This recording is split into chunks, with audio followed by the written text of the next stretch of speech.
All right. I think I can take out the multi-command for today because no one sent me their multis. Big sad about that, but what can you do? And the stream was still set to Arma 3, so I'm going to quickly fix that. Oh, well. 12 minutes new record? I know, right? It's, usually FNF doesn't start till, at least the EU branch. They don't like to get things situated till about, like, 3:30-ish, but, yeah, 12 minutes in. Yeah, about 84 players on tonight. That is on the lower end, but that's also because they're doing a third day of World War II. Usually they only do 2 days. So I think they had a lot of people interested enough to push for a third day, but they're, you know, going to lose some of that. I think the NA branch, like last week, though, is going to be bigger. Simply because a lot of the EU players are going to stay on to play with the NA guys, similar to what we saw last week. So that's what we'll probably see. But the World War II branches really tend to be a lot quicker than the standard branches, so we'll just have to see how this all goes. I mean, we had a freaking 6-minute round last week for round 3 of EU, so I'll be curious to see how the rest of that goes. Looks like this is a little more EU style, or excuse me, standard FNF style, because they've got a decent chunk of walking space here. However, they are giving OPT4 transports to move a little bit quicker, but these are going to be quicker rounds than standard ones. Standard ones usually take the full 50 minutes of FNF, but here you're probably going to see the... I would struggle to see it go past 30 minutes, in all honesty, because, again, these rounds go crazy. Now, one last thing I need to do real quick is check my Twitch extensions. I want to make sure that that isn't on... Yeah, it was. Okay, I will reactivate that later because I will do some DayZ in between the 2 streams. But, yeah, you know, just to relax. And that's also so I don't have to do DayZ afterwards because I want to work on some other stuff. I wonder what's up there. That might be for, like, a recon team spawn point. But we won't know until we start seeing forces on the ground here. But I do plan on covering all 6 rounds tonight. Sorry we didn't cover OFCRA yesterday. That was because I was doing Digby's Falklands op, which I thought was quite interesting. I might do my own interpretation of it in a few weeks to months. But, you know, now that I've seen how it's done, I am really curious where those ADATs he had came from, though, because I've been sitting on a Ghost Recon campaign that I started and then stopped because of interest lacking. But now I want to start up again because, you know, they do a lot of destroying ADATs in that campaign. But Bog, I am doing all right. Hope you're doing A-okay. And let's get started with my commands. So right off the bat, you're hearing some AA going off. I think that's just a sound effect over here, which I always do appreciate. The sound background is really, really nice to listen to as things go on and whatnot. But hearing that continue to go on. So OPT4 are going to be the Soviet forces. They're going to be the offenders today. I just realized we haven't put the prediction up. Give me 1 second. I will correct that. Just over 2 years of paying you. It's been a wonderful time and I've enjoyed every minute. Here's to another year. And I'm trying to... Okay, so... Blue 4 is defending. Give me 1 second on that. I think that was Keenan with the resub. I'm just trying to get this all sorted here.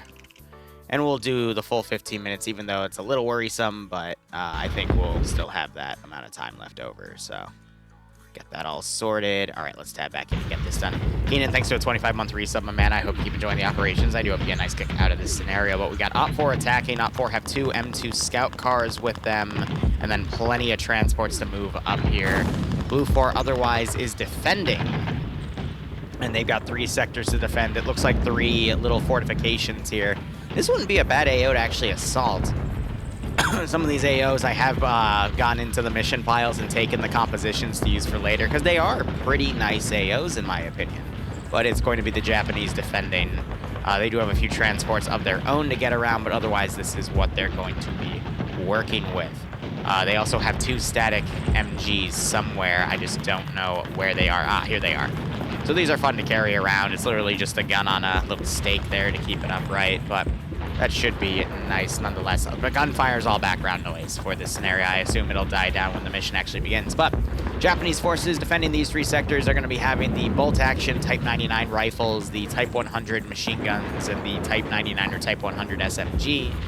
Their AT guys have bazookas to work with, probably captured from American forces. And then they, of course, have the 2 static MGs right there. But in terms of gunnery, that is it. Their sniper at the platoon level will get the bolt-action sniper, which is the same rifle that everyone is using. It's just they get a little scope with it as well, and he gets to have a different outfit on. Otherwise, looking at the defenders here, we have Holton leading the defense here, Gordon as the platoon medic, Wheaton leading X-ray with Stark as the sniper, Fred as the medic, and Shepard as the 2IC/spotter. Newton leading Alpha with Coco as the squad medic. You've got Ant leading Alpha 1 with Nikolai, Vertikov, Hayes, VLC, Super, Ruffus, and Raposo with him. Alpha 2 being led by Norris with Iqbal and Bates under him. Swola looks like he has merged everyone under Foxtrot under his command, so he's got Banks as the medic with Ash as one of the team leads, Gazag, Arcor, Tackleberry, Azuki, Despo, Tymek, and Sushi with him. Bravo 2 just has Naders, so I assume he's going to fold in with another group. Otherwise, Guy Fieri leading the charge on Charlie 2, so it looks like they merged together under a Charlie element. They've got King, Flux, Tender Boehner, Saren, Michael, Wise, Elec, and Bronson with them. Otherwise, Vagrant, who I would say is probably the best commander within FNF, he is going to be leading the attack on the Soviet forces. Soviet weaponry tends to be Mosin Nagan's SVT-40s, the semi-automatic rifle. The Mosins are the bolt action. Otherwise, we'll see PPSHs, both drum mags and stick mags, depending on the kit. So we see some stick mags right there, but we might see a drum mag here and there. They've got captured Panzerschrecks from the Germans to work with. We also have some DP-27s, and I think that will be it in terms of this group's weaponry. Otherwise, going through the rest of the roster, Maz is going to be the platoon 2IC, Patriot the platoon medic. Morgan is going to be leading X-Ray. You got Jack as the sniper, Russ as the 2IC, and Oddball as the medic. Bravo 1 being the lead element here. Looks like they merged everything together in the squad. So that is Pupper leading Pierce. Aim at the stars, Frodo, Swan, Fonz, and Kevin. Jerka leading Charlie, but I don't... Okay, so there's a Charlie 2 element all the way down here with Felix Falcon. I think that's a different Falcon than the one we know, because the one we know is in my chat right now, but we also have Sandy, Thompson, and Rodrigue together. Going up back to Foxtrot 2, looks like they've all merged together. You've got Arnau, Adriwi, David F, Zint, I don't know, Engostad, Carlitos, Meldon, and Minosal. And then you got Gamma 1, which is going to be a vehicle crew of Side and Coded together. And then Seismo, Hadav, Swedge, Sam's Shy, Artisan, Kabooey Face, Ace, Kiri, Fetty, Mobilex, Bart, and Lolo all together under Alpha 2. Ooh, fun to say with all those shells going off. Good God. Otherwise, going to get some airborne areas here. Let's go ahead and look at these rosters, and I'll give my 2 cents on the AO. So, closest sector is literally just some sandbags, nothing too heavy. Sandbags are double stacked, though. It looks like they have some static machine guns to also work with that weren't included in the roster breakdown. They're just part of these AOs, but I mean, this machine gun doesn't really have much to look at here. Maybe they could turn it left, though. But it also pretty much encircles this building as part of this sector, and then they also have some defensive lines to the right as well. So a little bit of custom buildup. Otherwise, not too impressive, but it does overwatch these massive open areas. Sector 1 up here, the previous one we discovered was Sector 3. But Sector 1 appears to be some sort of ammo dump. They have some bunkers around it as well that you can go into. But otherwise, again, not too defensible. I would say Sector 2 is the most defensible one. They got a sheer cliff on their right, but they got this nice trench network to work with. But it could easily be outflanked from this ridge. Otherwise, you got some, wooden planks here to get on top of positions. And otherwise, a nice area to defend. I'm going to be honest, though, and let me get my cider out. Did I see Malon's comment? No. Where was his comment above? Stealing our mission maker's hard work? I know. I'm horrible. There's things I like about it, you know? We'll see how things go. RGA, I'll get to your comment in a second about the flag, because a lot of funny things happen. But otherwise, that should be it. And I usually ask the mission makers permission to use their composition. Maz, I know for a fact, is okay with it because I've asked him a few times. There was another person, OFCRA, who I took something from that they said it was okay. But, I mean, they have the name of the mission maker in the file, so it makes it easier to, you know, track them down. But I'm going to be honest with you guys. I think the Soviets are going to win this one because they have a superior in technology in terms of weaponry. They've got, you know, the drum mag PPSHs. They got the DP-27s. They've got stuff that fires quicker and has more ammo in it. And then you've got SVTs in play here with OPFOR as well, whereas Blue 4's main rifle is going to be a bolt action. Snipe Hunter, if you agree with me, why did you vote Blue 4 then? But anyway. There's no quotations, Hydrate, because I only have 2 Magners. I need like 60 bucks for another giant case of Magners, but I'm also looking into getting a case of wine because I have a discount. That's besides the point. But Blue 4, they only have 3 types of guns. And the machine gun is only going to be like 1 per squad, but otherwise it's just riflemen. Now, they do have the grenade fire adapter to work with, but so do OPFOR with some of their Mosin gunners. But otherwise, Blue 4 just have a very slim picking of weaponry compared to OPFOR. And these AOs aren't really the best to defend. Yes, there's a lot of open areas to lock down, but there's a lot of that open area to lock down. And I don't think Blue 4 is going to be able to thin their forces out properly to protect against it. And OPFOR can just, you know, flank around here in all honesty to get up to these positions. So I don't really know what else Blue 4 could really pull here in defense. I'm not sure if this is an OPFOR teleport spawn point for like the scout team to go here and start picking people off from the trench line, but I mean, they can do it from these opening areas. So op balance wise, I see what they were going for, but the Soviets I think are just a little too overpowered to make this work. So I'm gonna go for OPFOR. If you want to bet the underdog, feel free to go Blue 4, because you also have Papega on Blue 4, which I would say is the best community here, because I don't see any elements of Scandi Recon on tonight. So I mean, if you want to bet on Papega, feel free, but Papega hasn't really been doing too hot in World War II, at least from what we saw from yesterday. So go with your heart, guys, but to me, I feel like this is already lined up to be an OPFOR victory, but we'll see how things go. We won't know what happens until the mission starts. Now, over to RGA's comment. Last night, we did a stream where I was looking for a flag to put in my base. We did not find a flag. Instead, we found the following items in order. A pair of cat ears, and these are just the items of note. I also found a lot of other shit, but a pair of cat ears, a mini safe, a canopy tent, a medium safe, 2 additional canopy tents, a large safe. Oh dear. I think that just meant to be an ambient flyby, but that's also a Japanese fighter. That's a 0. So that was actually pretty fucking cool, not gonna lie. You can tell where the mission maker put the effort in the immersive part of this operation, which I really do appreciate. But we're also having quite a few people joining in last second. So we were at 81 in the server right now. We have another like 8 joining in. So this will jump up to a 90-player operation as people are trying to reconnect and whatnot. So that is quite interesting. But yeah, so we found all of that, and then we found 3 cars and a truck. And now I'm trying to fix the truck up.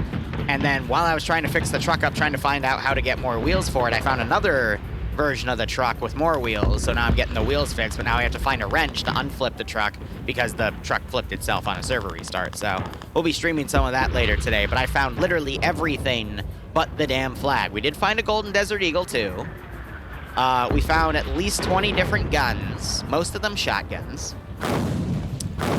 Motherfuck ton of shotgun shells, but again, like just everything you could think of, but no flag. Blue 4 has, no. Blue 4 has 2 static M2s. Not M2s, excuse me, Type 99 machine guns, which I think they've already moved around. They also have a 3rd at one of the other sectors, so here's one of them. Blue 4 doesn't have any vehicles beyond that. Here's the sit-down one. At least it was over here. They might have moved it because it also comes with a sandbag texture. No, they backpacked it. Okay. But OPFOR is the one with the 2 M2 scout cars, which actually, are they scout cars or half tracks? They're scout cars because they're fully wheeled. So we'll see how things go. Where do you download DayZ? Steam. And I think I know a lot of Arma 3 DLCs are off right now. I'm not sure if DayZ's off. Also, Frost has decided to forego resetting the Escher branch and said he's working on a new branch of stuff. You can look on that on the Discord, but it's going to be a small island PvP thing, which I'll be interested in playing.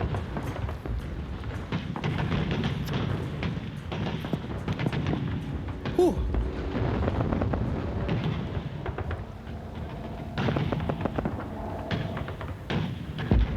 Is this the downloadable standalone that no one plays? I mean, as far as I can see, a lot of people play the standalone branch these days, but I don't know, I guess I just go on popular servers. Sure, Snipe. I'll be curious to see what you do with it, because I remember our first batch of emotes were all pixelated, so one of them was an Opchan face that was pixelated, but we've since upgraded for the most part. I hear flares going off, but I don't see any. It's a little concerning. All right, otherwise, Op4, it looks like they are diverting most of their forces on the side road here. So that shows me they're going to probably try to hit this sector first and then branch off to maybe this sector and then hit that sector from the rear. But yeah, with vehicles, they're going to be able to rush right in. They're bringing both M2s over there. It looks like their recon team's going to go the other route. Yep, put up in that Vix. So Op4 is going to go for an all eggs in one basket push, which I agree with at this point. Put everything together, put them on a unified battle line, and just swarm the sectors. Meanwhile, Blue 4 have kind of spread everything out, but have put a lot of their guys under this sector here, so it's a tough call. Blue 4 does seem pretty thin compared to Op 4 here, but that's because Op 4 just has, let's look at Blue 4. So Blue 4 has like a full roster. Op 4 has a full roster down to Charlie 2, so they pretty much have an additional squad of dudes, which I think is a little more than 8%, but I understand when you have communities that want to play together and stay together, so... I don't know, Op 4 with the superior weaponry and the higher numbers per Soviet doctrine. I'm really feeling Op 4 here, guys, but feel free to bet against me. I mean, bet on the dream if you want.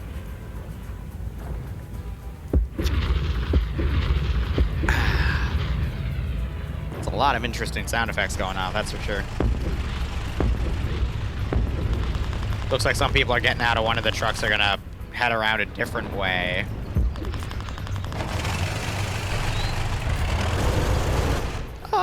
Dawn comes and goes as she pleases, you know? Yes, they just diverted that off the side. I guess they're opting to consolidate more forces and more trucks. But, you know, Dawn has a life, too, as a Helen Keller commute. I don't lock her in my basement.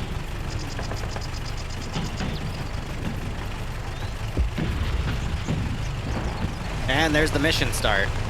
I always like to watch the convoys of forces come in because you never know when people might crash into each other, which is pretty damn funny.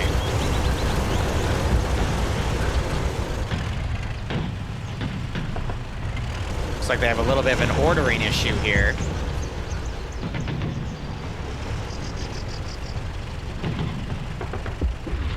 That's fair, Fives. I find it funny that the auto mod censored that, but whatever. I guess with what's going on in Ukraine, saying you hate Russians probably is going to make Twitch auto mod freak out. We're just talking about a historical context thingamajig here for a fun little PvP match. I love how the shooting's continuing, so that could also cause audio PID to get thrown off quite harshly. So we'll just have to see how things keep going there, but this is interesting. So with audio PID's scuffed, we'll have to see how that continues on. Otherwise, Pepega are staying here to pretty much set up their front line. There's already someone dead, which I think was just a disconnected player, because I don't see any other deaths on there. But Op4 otherwise is moving up to this position. Here, let me allow the message. That's what he was talking about.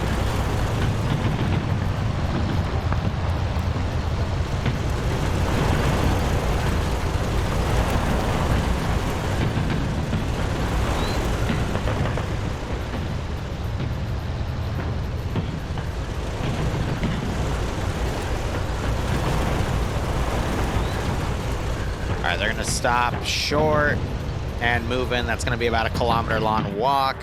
That gives them time to get into a formation as well. as we are now within 2 minutes of the AO beginning. I didn't notice Stark was the sniper. I think I called that out, but I completely phased that out. But yeah, no, they're trying to set up a position right here. They might catch X-rays. Marksman team out of position. But we'll just have to see how that goes. Russians. That's a good one, Phobia.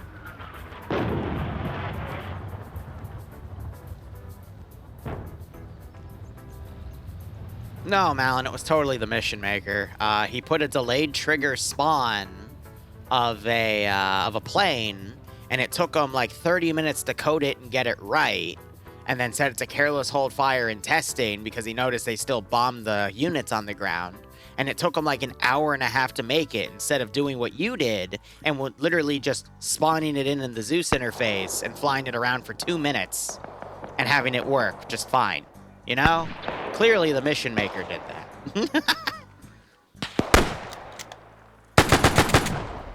Alright, so you gotta, oh, they brought the machine gun with them. Oh, dear. Yeah, that's gonna make them pull back. Seeing some smoke grenades getting deployed here. Great use of the MG.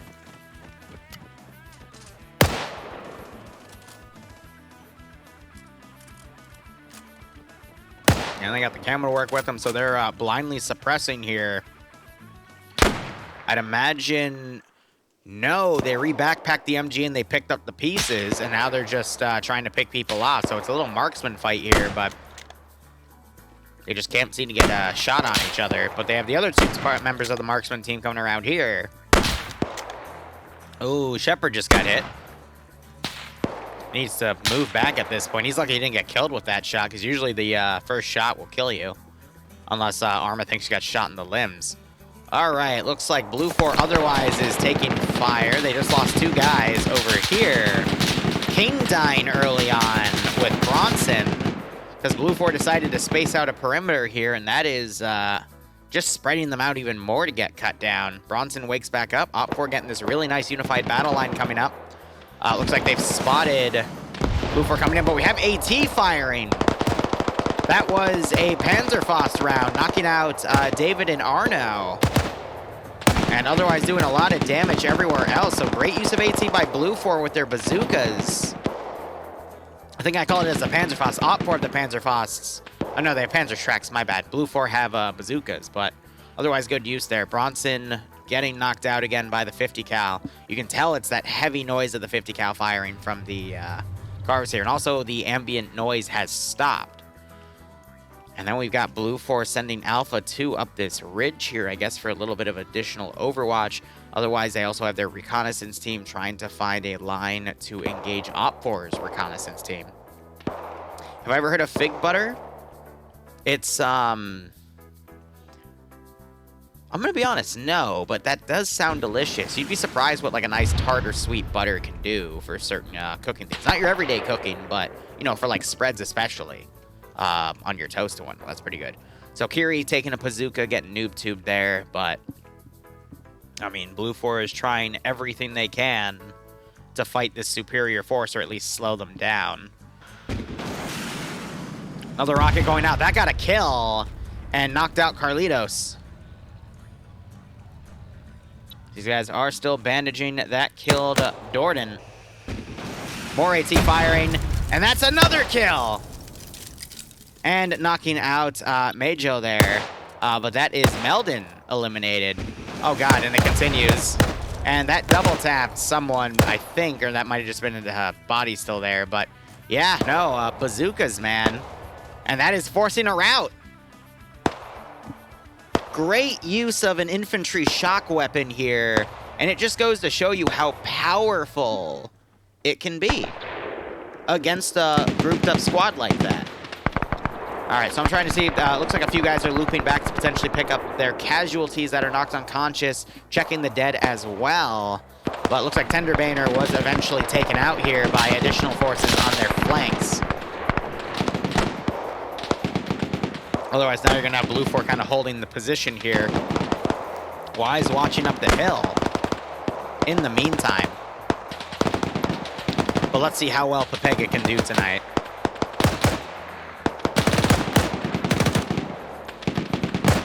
So you're having some shooting up here. I don't know what they're engaging. It looks like they're shooting at this tree. They might think they see an enemy there, but there's actually nothing there. Looking at the map, recon teams are still kind of playing cat and mouse here. You hear the Type 100 SMGs firing off to the side here. Grenades being thrown, not far enough though.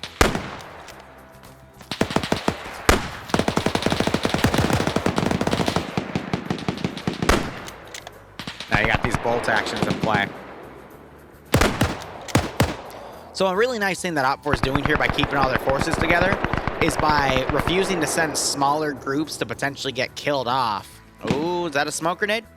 Yeah, they're smoking themselves as they try to pull away. But by not giving Blue4 any opportunity to loot any OpFor weaponry and gain a tactical advantage, OpFor is going to basically maintain their technology superiority instead of giving weaponry over to people like Flux or Guy Fieri that could take a PPSH drum mag and just murder an entire squad with it if given the opportunity. I'm not saying not everyone, actually I am kind of saying that, but out of everyone on the server, those are two of the players that could especially pull off a maneuver like that. So could Stark or Keen if he was still alive, but Stark I think is still down here with that team playing with the marksman team, so that keeps both marksman teams pinned out of the AO here. But OpFor, I mean, they've taken 4 casualties because 2 other people on that AT stuff bled out. But beyond that, it looks like there weren't any others. Meanwhile, Blue4 lost Kane, Bronson, and Tenderbaner. Bates was also killed off up here. He got picked off. That was a great shot by OpFor. So, not really worth the exchange there, in my opinion, but they did try. Give 'em a warm welcome, shall we? Looks like they were double tapping that already dead body. But this sector's taken. Now they're going to maneuver past. Looks like we might see some forces trying to do a counterattack here. Flux and Saren heading out potentially. But Blue4 is going to basically set up over here to stop this push of forces. I'd imagine OpFor is going to do one of 2 things. They're either going to do a unified battle line to Sector 2, or they're going to send 1 force to Sector 3 and 1 force to Sector 2. I think they're going to keep it uniform, knowing Vagrant. He knows he has the number advantage. He knows he has the technology advantage. He should keep all of his forces together, take 1 sector, and then take the other sector. But now you got Blue4 kind of looping around, still keeping their forces divided. So we just have to see OpFor smash through these 2 separated forces. But I think another question I'm going to have here is, how is OpFor going to utilize their scout cars in this environment? It's really steep uphill. And yeah, it looks like they're actually abandoning. No, they're trying to do it backing up now. I'm not sure if they'll have the traction to do it, but I mean, this is all really bad uphill terrain that's going to really expose those gunners as well. So I don't know. That's a tough call to be in for those scout cars as support weapons. And Nenyon, welcome. Hope you enjoy the stream. We just watched Hayes there have a little spaz out from going unconscious by a marksman or someone picking him off with sounded like some sort of rifle.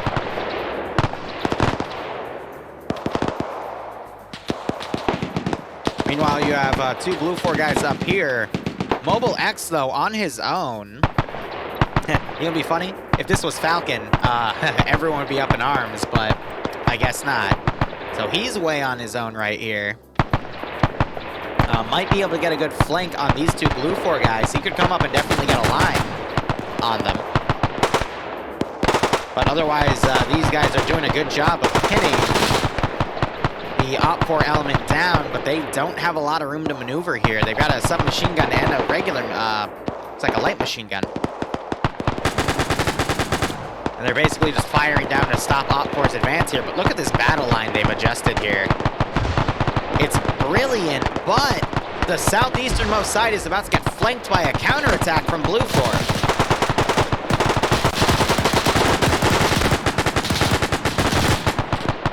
And you're seeing members on both sides getting shot up here. Meanwhile, Mobile X getting the drop on these guys, but the weapons, gunshot sounds are drawing out their voices. Now the M2 firing up as well as Mobile X continues to maneuver around.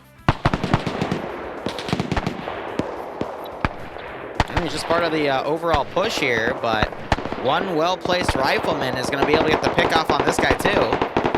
No, unless he thinks he's dead. Yeah, Iqbal's playing dead.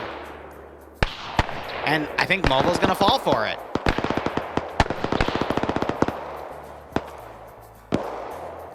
Oh. Uh-oh. Okay, that was pretty funny. So Blue 4 otherwise continuing his flank. We got multiple men down. We're hearing more AT rounds firing. Sushi coming up as Op 4 is now stuck trying to do some medical. We're hearing some AT firing back and forth. That is Panzer Shreks on this position. Grenades also going. Looks like the machine guns have been stopped here. We have Artisan who's crawled up to this trench line. Wow, Hayes getting blown away. As soon as Vedrikov gets on that heavy machine gun, Artisan picks him off with that SMG. He's throwing more grenades, but he gets headshotted. I don't know by what angle. Maybe up there, but that might have also been a friendly fire. It's really hard to tell at this point. All right, you got Flux now coming up. He's got 3 kills with that submachine gun. He's doing his best to take out this thinned out line. He gets engaged by someone's handgun, but is able to drop him. On people like Flux, it's all about being mobile and using a submachine gun to take targets out. He's double tapping here. He's now utilizing the smoke to his advantage. Literally running right up to hostile forces and taking them out. This is Japanese bonsai style. And Flux isn't really able to get the kills here, but he's doing his best. Switch, though, tries to put a round in him. Flux goes for the shot there. A grenade gets thrown over, but it's a smoke grenade.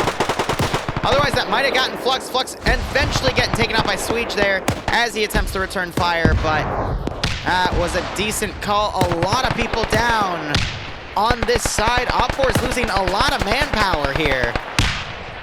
You know, Blue 4 might actually have turned this around with the counterattacking and an explosive trap right here, taking out quite a few guys here as well.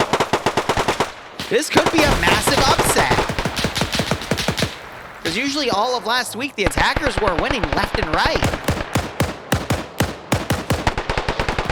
Oh my god, did Gordon just die to the bridge? That's cute.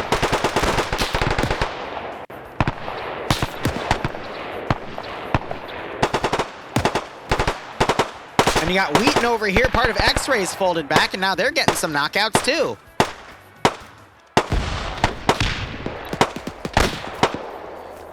Michael now on the rear here, picking off who he can. Hearing some AT firing. There's a double tap. I'm going to want to check kill counts after this, because this has gotten pretty damn ridiculous. Op 4, I think, have been broken. Just some beautiful flank attacks, some beautiful counter attacks in smoke. The submachine gunners on the Blue 4 side running into Op 4's lines as smoke grenades were being used to get some proper flanking. Some brilliant grenade throws. That one might get Thompson. Yeah, that's pretty top notch. Like, all we have are the scout cars remaining and then a few guys on the side. So you got Maz now trying to pick people off with the SVT. And then you got X-Ray down there, but I think Blue 4 has enough defenders to hold this. So I want to quickly check here on Blue 4's roster. Holton on 0, Bronson on 0. Michael was on 2, and he's still kicking. Tenderbaner got 4 with that AT. Flux on 8 to end. King died early. Guy Fury got 2. Sushi got 2. I'm trying to see who else got a massive multi-kill, especially with that explosive. But another thing is a lot of people might have just bled out. We still have these scout cars, though, picking people off with that 50 cal, though. So I think Op 4 is going to be able to counterattack and potentially take the sector, but with the remaining manpower down here, it could really be anyone's game. There's just a lot of unconscious Blue 4 right now. We have Bay on this side. He's on 1 kill. Another really top player there. Top-notch player there, excuse me. Ruffs was on 2. Stark is down on 2. And Wheaton was X-Ray. I don't see where Platoon went for Blue 4. They might have gotten disconnected. That was Holden. Oh, so okay. Gordon is a medic. He might be able to get some of these guys back up, but he's going to have to stay low because of those 50 cals. That 50 cal might have an angle right here. And Vertikov wakes up. Ooh, that was some Op4 guys coming down, but I think Bayant spotted them and took them out. This is going to be a long round. Because now Op4 is broken here. You got Zint trying to take Sushi out. Missing his shots.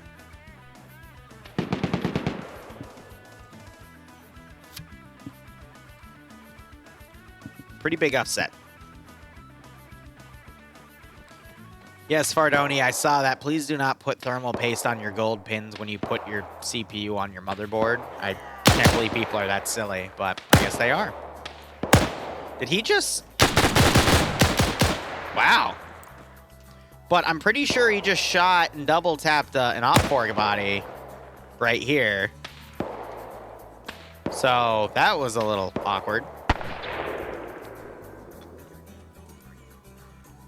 Oh, it might have been blue 4. Never mind, I take that back.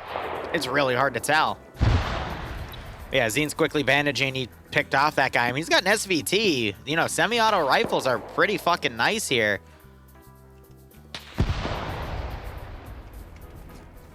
Now you got Vagrant leading. No, it's Patriot over here. He's got 2 kills with a Mosin. He's trying to climb that barbed wire. He's unable to squeeze past. Oh, no, there he goes. Oh.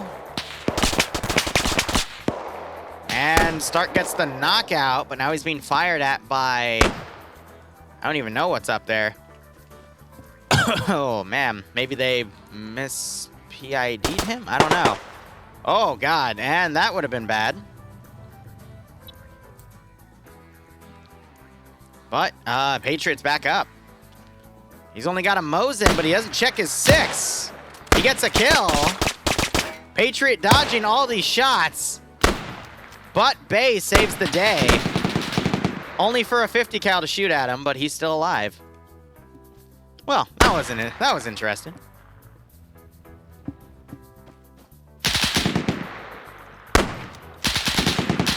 Oh, wow. There goes his head.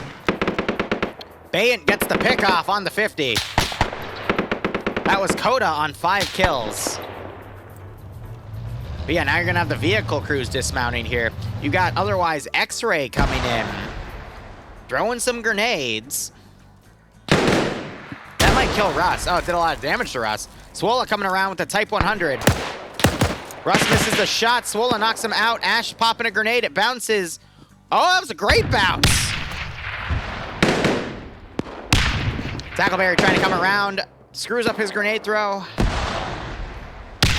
Op-Force could still bounce back here. All right, that's the really critical part about this.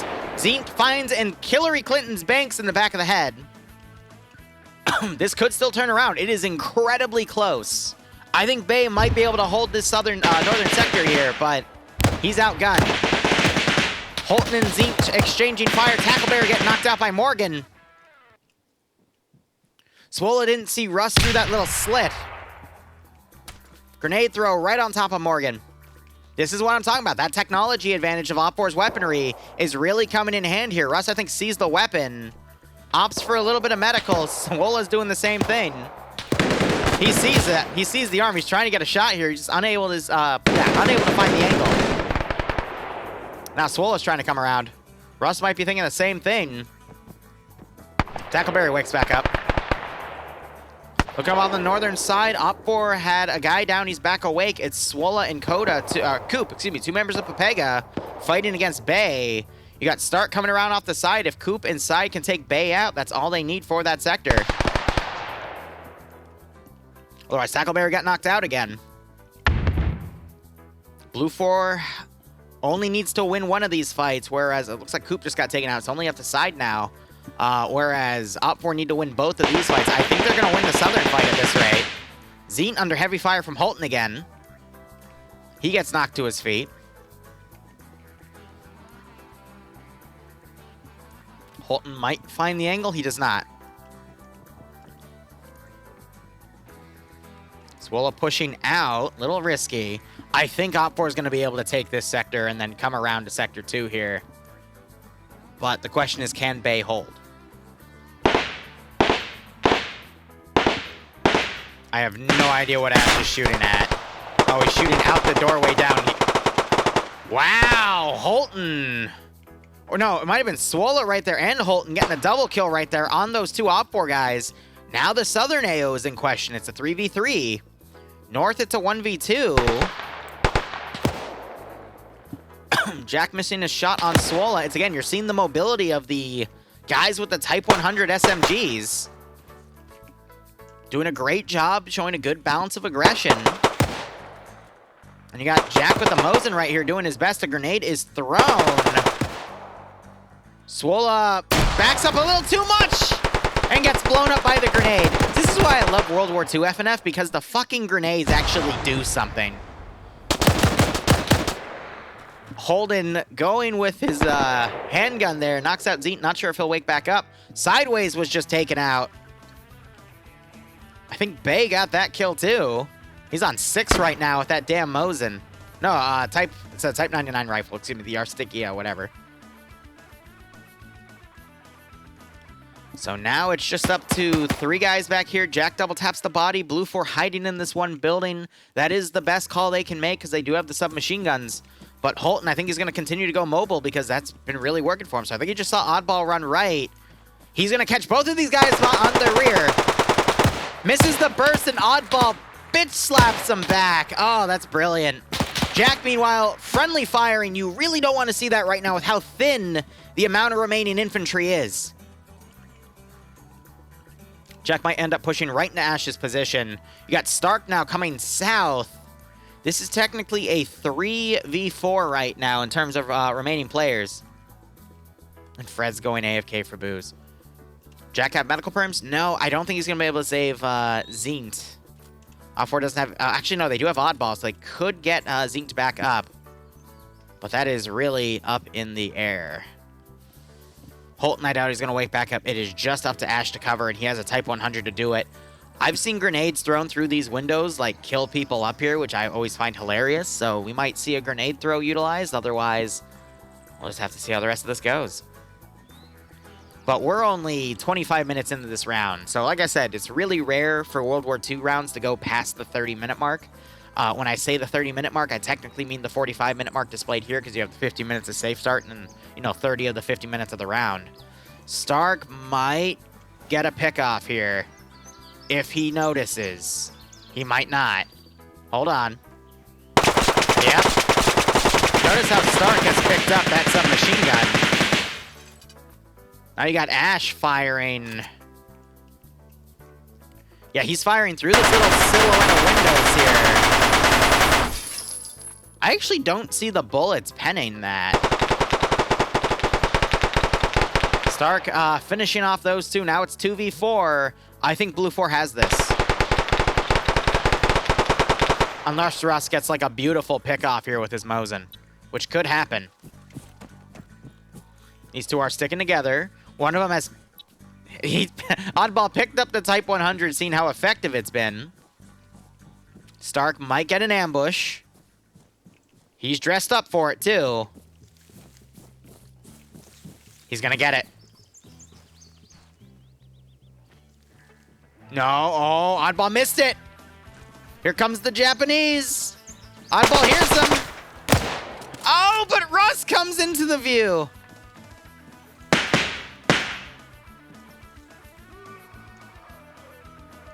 So the other Russian guy bled, oh, excuse me, Soviet force bled out there. Oddball wakes back up. They need to double tap Stark. Though, I mean, if he gets knocked out by that round, it's unlikely he's going to wake back up. Oh, he's definitely not waking back up now. Yeah, that's enough. 2 versus 3. They have to push that building, or they have to loot grenades to then put into that building to smoke Ash out. They're also going to clear this building. No, they go back so Oddball can bandage a bit more. Woo. 2v3.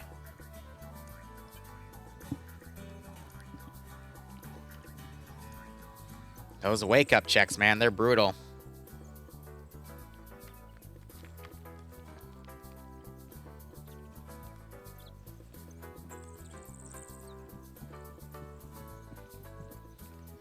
All right, they're moving in.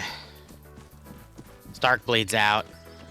ambient effort. It's just, you know, he didn't hear the second guy because he was delayed. I do love Ash's constant use of smoke grenades here to really cover this position. He's minimalized his firing profile. He's basically waiting to hear a damn door open. Now, here's what I want to see. A grenade. Oddball, I think, is trying to line it up with enhanced throwing. A little far. But if he can get it through this window right here, that's what he needs to do. And they'll know if they get the kill because they'll get the sector immediately.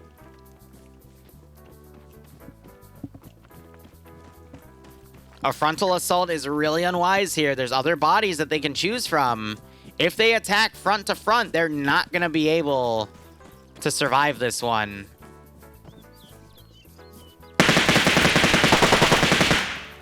There goes Oddball.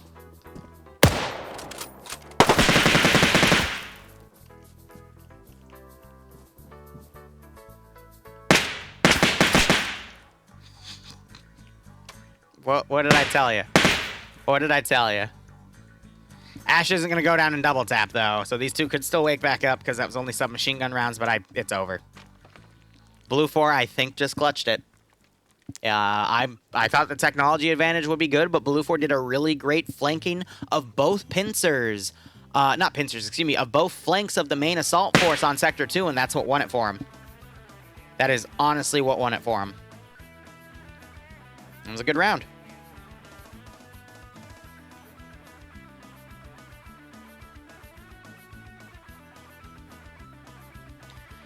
Yeah, Guy Fieri is right. They're not waking up because you don't wake up in this round, and it's officially called. All right. Never tell me the odds, Lance Corporal here.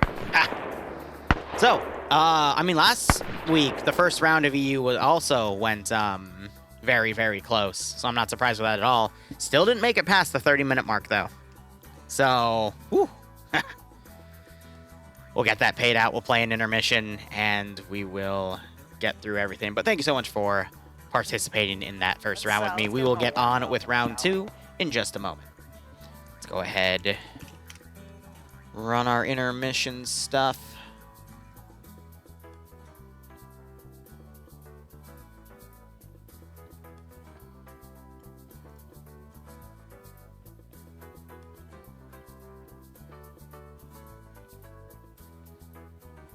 Oh, interesting. All right, 1 second.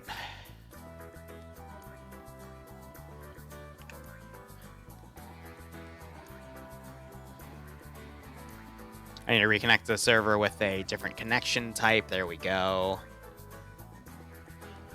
I apologize if there are any quality issues with that first round.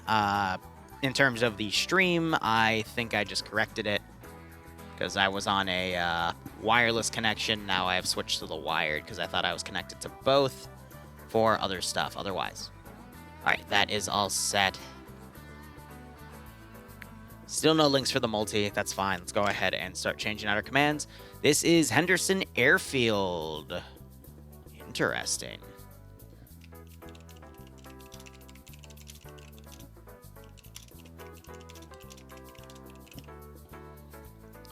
All right. This is round 2. Once I'm done with the commands, I will pay out the prediction. Green 4.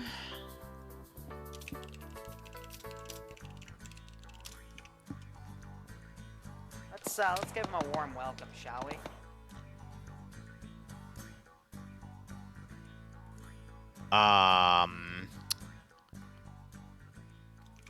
Okay.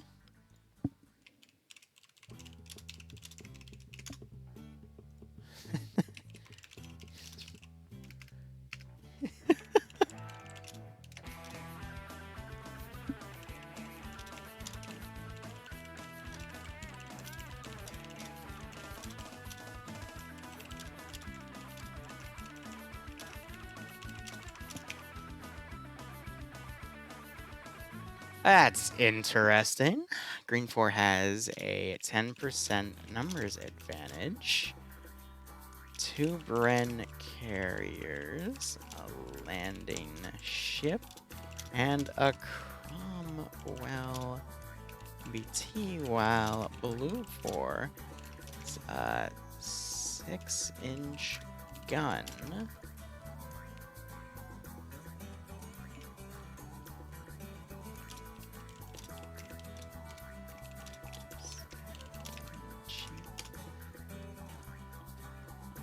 I didn't know the British were attacking in Henderson Airfield, but you know, let's roll with it. Okay. It's probably going to be another longer round too because of what's at stake here. All right, that is done. Let's go ahead and pay the prediction out.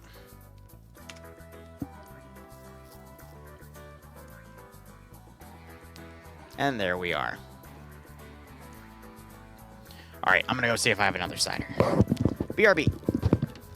Let's give him a warm welcome, shall we?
Gabagoo.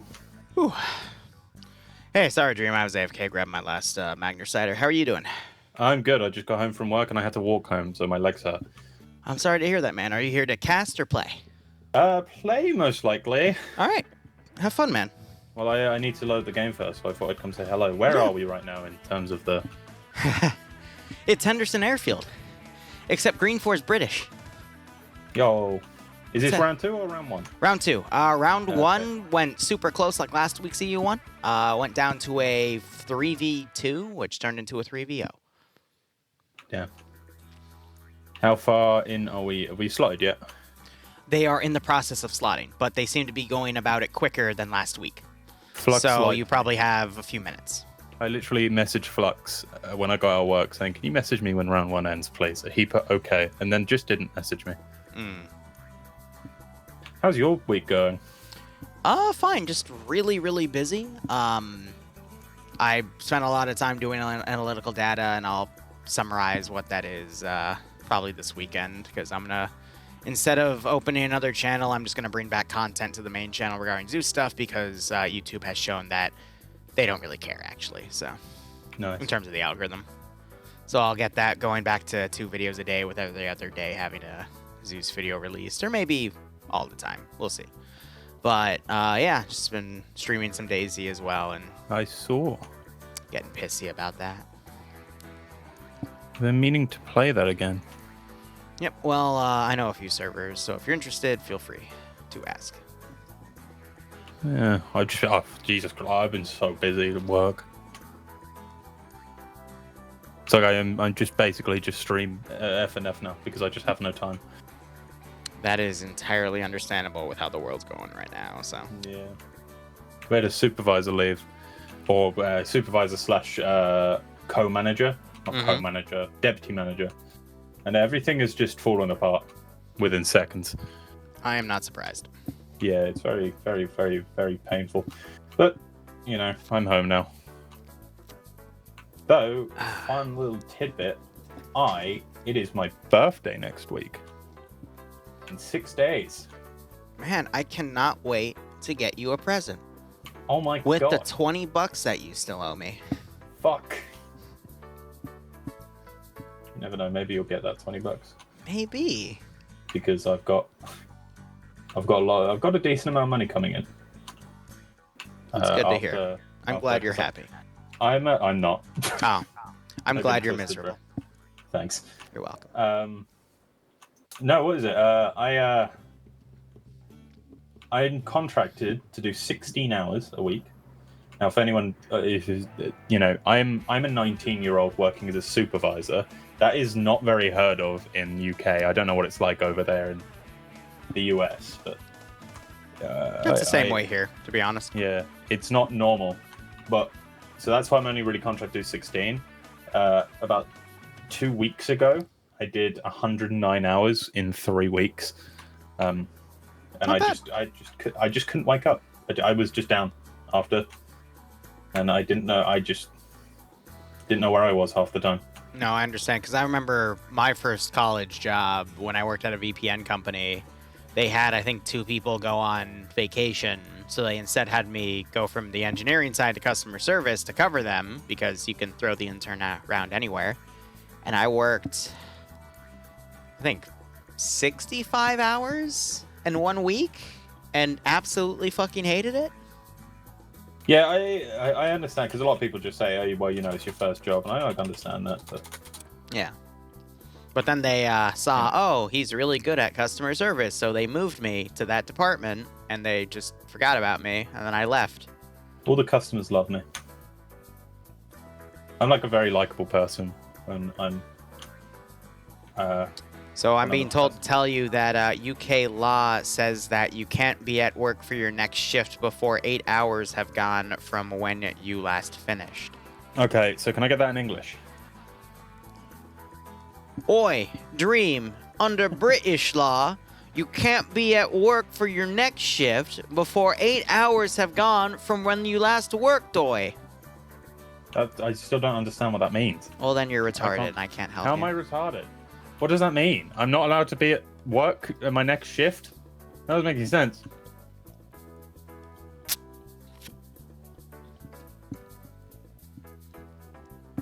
Chat, I know. I'm trying to help him, but... No, you're not.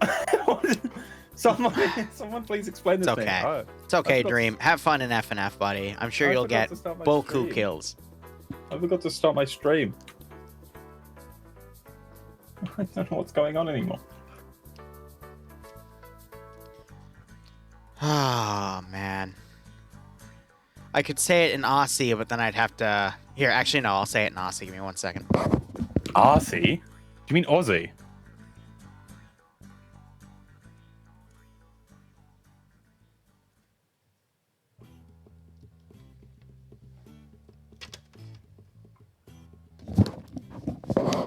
Here, 1 second, Dream. I got you. 1 second. Alright, cool. Alright, Dream, under... oh, hold on. As I finished at 8. There we go. Okay. Okay, Dream. No, it's as messaging me. No, okay, fine. Dream, okay.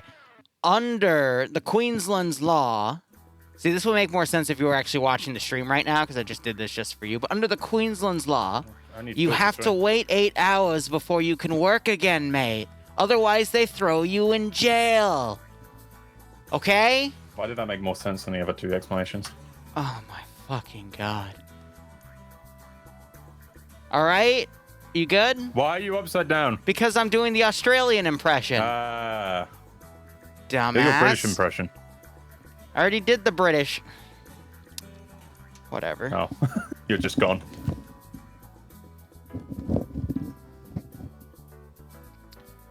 As I work a fucking convenience store job. Okay. I'm gonna get started with the AO now. So we have Green 4 starting at Lugia Point because they're playing Pokemon. They're gonna have to move from the beach to this little SSR here into Henderson Airfield. See ya, Dream. Hope you have fun. This is gonna be a long transport side of the AO. Blue 4 might be able to counterattack here by coming up the SSR. Because actually, no, these would technically be MSRs because, well, no, they would be all MSRs because there's no larger road marked here. So, with that said, don't know why there's a splash right there, but I could see Blue 4 doing quite a bit of counterattacking with this AO. But give me 1 second here because I got to put the 15-minute prediction up. I find it funny that we have British attacking this AO, but you know what? It's fine. Round 2. So Blue 4 is defending, and now you have Green 4 attacking. There you go. Oh, they used the static ships from IFA to simulate ships out there assisting. That's so funny. So they also have this landing craft to work with. They could drive that up the river to cover them all the way up to this position and then just do a large-scale dismount. I would love to see everyone load up in that thing and maneuver in, but we'll have to see. But yes, everyone knows the British are the side that invaded Henderson Airfield and took it from the Japanese. Right, guys? Right. Otherwise, with the prediction up, first I want to say hi to Nick Redhawk there. Welcome to the stream, man. See, that's your first message. Hope you enjoy the operations here. Round 2 of FNF. Let's go. So, with the British being here, it's going to be mainly Lee Enfield's Bren light machine guns. We're going to see some Sten guns, I believe, on the leadership side. I'm trying to find them, and I can't seem to. So, actually, it looks like everyone has... I don't see any Stens at all, actually. So I feel like they did the British for balancing choices compared to the U.S. because the U.S. have a lot of other weapon types, similar to how we saw in the last round. It was Soviets versus Japanese. So it's basically going to be bolt actions versus bolt actions, but Green 4 doesn't have any of their Stens, so Blue 4 actually have the submachine gun technical advantage here. But yeah, they've got the... They're just staring at their little pop-up ships here. I love these. They're adorable. Simulate a bombardment there, but they do have a nice little landing craft here. They could load up probably everyone in that ship, to be honest. It's meant to be alternate history for week 3. Oh. So Malin's an admin in this community? I thought the Manchura mission for EU1 was better. So British is intended for lore reasons? You know what, Malin? You're lying to me, all right? I'm going to pretend FNF knows what balance is for one operation, okay? And I'm going to say they decided to put the bolt action side against the bolt action side, all right? Let me have this one, buddy, all right? They did it for balance reasons. And I'm going to praise whoever made this mission for that reason. All right, but anyway, we got the British forces here. Let's go ahead and go over their roster. Here's the Cromwell tank. Here's one of the 2 Brent carriers they have, and then they have all these ships to work with, should they choose, as well as a bunch of transport cars. So, Kiri is going to be commanding the Green Force side here on his X-Ray sniper team. He's got Sam leading it with Lolo as the Lee Enfield sniper and Sismo here as the medic. You've got Ant leading Bravo 1 with Nikolai, Coco, Newton, Martinez, Hayes, Vertikoff, and Ruffus together. Banks leading the Charlie 2 group with Swola, Eric, and Tacklebear. I don't see anyone else under Charlie. No, we have a Charlie 1 here. That's Ash leading with Arcor and Gazag. Delta led by Oddball with Zaki as the medic here. Jack leading Delta 1 with Morgan, Russ, Lurch, and Arcane under Delta 1. Delta 2 being led by North with Baith, Iqbal, and Gordon. Gamma 1 is Roderick, Ace, Reapers, and Sandy, and Thompson. They're probably going to be driving the tank. We have Gamma 4, which appears to be the boat crew. That is Vagrant, Dream, and Shy all together. I'd assume there's a Gamma 2 and a Gamma 3 that are meant to be dedicated vehicle crews for the Bren, but they might just leave that to the infantry instead. Otherwise, Foxtrot has Carlitos and Jav Bermejo leading, excuse me. And then you got Foxtrot 2 led by David Aff, Zinz, Arnau, Adriwi, I'm so bad with some of these names, I do apologize, Angostad, Dordant, and Loki. And then Bravo 2, which I think got moved down from the roster. We already covered those names. My name is Delta. No, we covered that one too. All right, cool. So that is our attacking force here with a nice bit of assets. I would love to see more boat PvP. And we have some simulated shelling going on in the airfield, but everyone's set to invincible when this all starts. And they have a nice little line of 0 fighters here, which I believe are all going to be simulation disabled.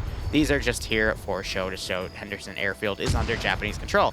Otherwise, there is your Type 95 light tank, your 6-pounders captured by, I don't even know who at that point, and then your Type 92 light machine, heavy machine guns, excuse me. Otherwise, Blue 4 are going to be mainly fielding the Type 99 bolt-action rifle. Their leaders are going to have the Type 100 submachine gun, and then their machine gunners are going to have the Type 100 LMG, which is, you know, pretty much the same as a Bren, just with different components. Otherwise, with all that broken down, we're going to go ahead and go through our roster here. Despacito is commanding Blue 4 Platoon HQ. Tymek is his 2IC. Sushi as Platoon Medic. Holton leading the X-Ray team with Tenderbaner as the Sniper. Schneider as the Medic and Wise as the 2IC/Spotter. Wheaton leading Charlie with a subgroup, which I guess got misnamed. with Frodo, Swan, and Pupper together, because it's supposed to be something else instead of Alpha 2-4. I'm going to assume that's Charlie 1. Charlie 2 has Stark, Shepard, and Fred together. Delta being led by Guy Fieri, with Artisan, Meldon, and King all forming up to form a small Delta fire team. And we have another 0 plane in the air. Malin breaking rules again. Hey, he's going to go spawn kill Green 4.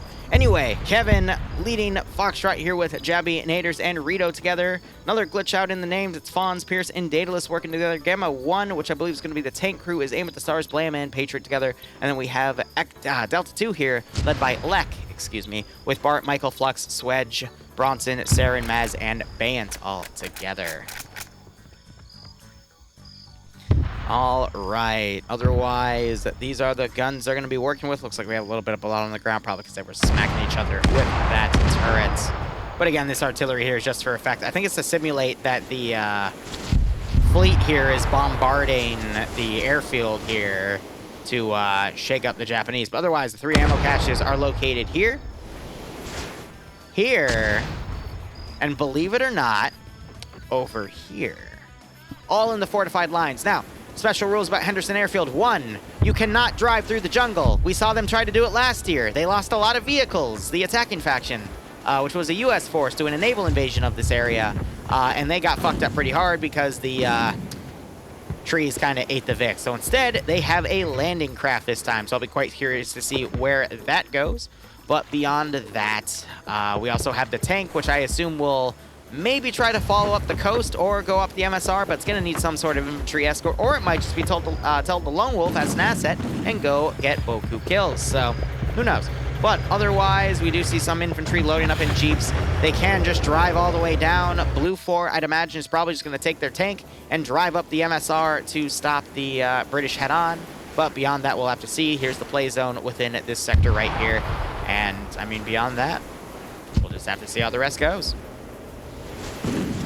I'd say, I mean, the Japanese won last round defending against a superior faction because they had a really good tactic use, which was interesting because I think their ground command got killed off early, and they did that at the squad level. So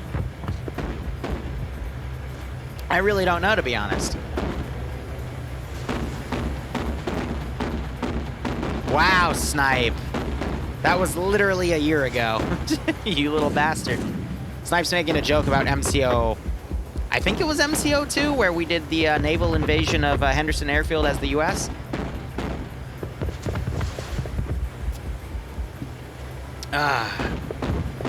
MCO 16 is on Sunday, which I'm excited for, but we'll have to see how all that goes. But everyone appears to be mounting up in the boats.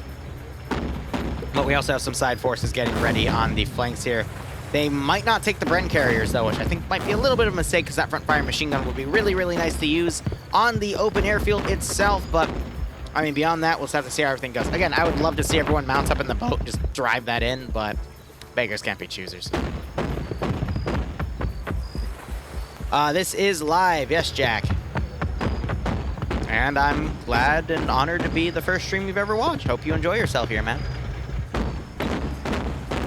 All right, so we still have 6 minutes remaining. I mean, beyond that, I don't think Blue 4 is going to try to hold all 3 of these caches at the same time. I just don't see that as feasible. I think they're going to pick one of these areas and hold them, but the issue with that is that's going to allow Green 4 to get their feet in the door here to get into the trench lines and start closing the CQC, so I don't know. I'm worried Blue 4 might spread themselves out a little too thin. I'd at least abandon that trench because you can use this massive open area to lock them down and cover these 2 instead, but that's a tough call. Or you could just go hold this one and then put all your forces around there, but who's commanding the Blue 4 side again? It's Despacito. His real name's Despo. I call him Despacito because I think it's funny, and he hasn't told me he doesn't like it, so shrug. We'll see what they play. I have a feeling he's going to go for a counterattack play, though. He's going to send some forces down this MSR to stop whatever vehicles might come down, because there's no other way for them to cut through the forest here, because that would be suicide. And then he might send a force down on the river as well with AT to deal with the boat. There's a lot of easy ways to counterattack this. It's just a matter of will Blue 4 do it.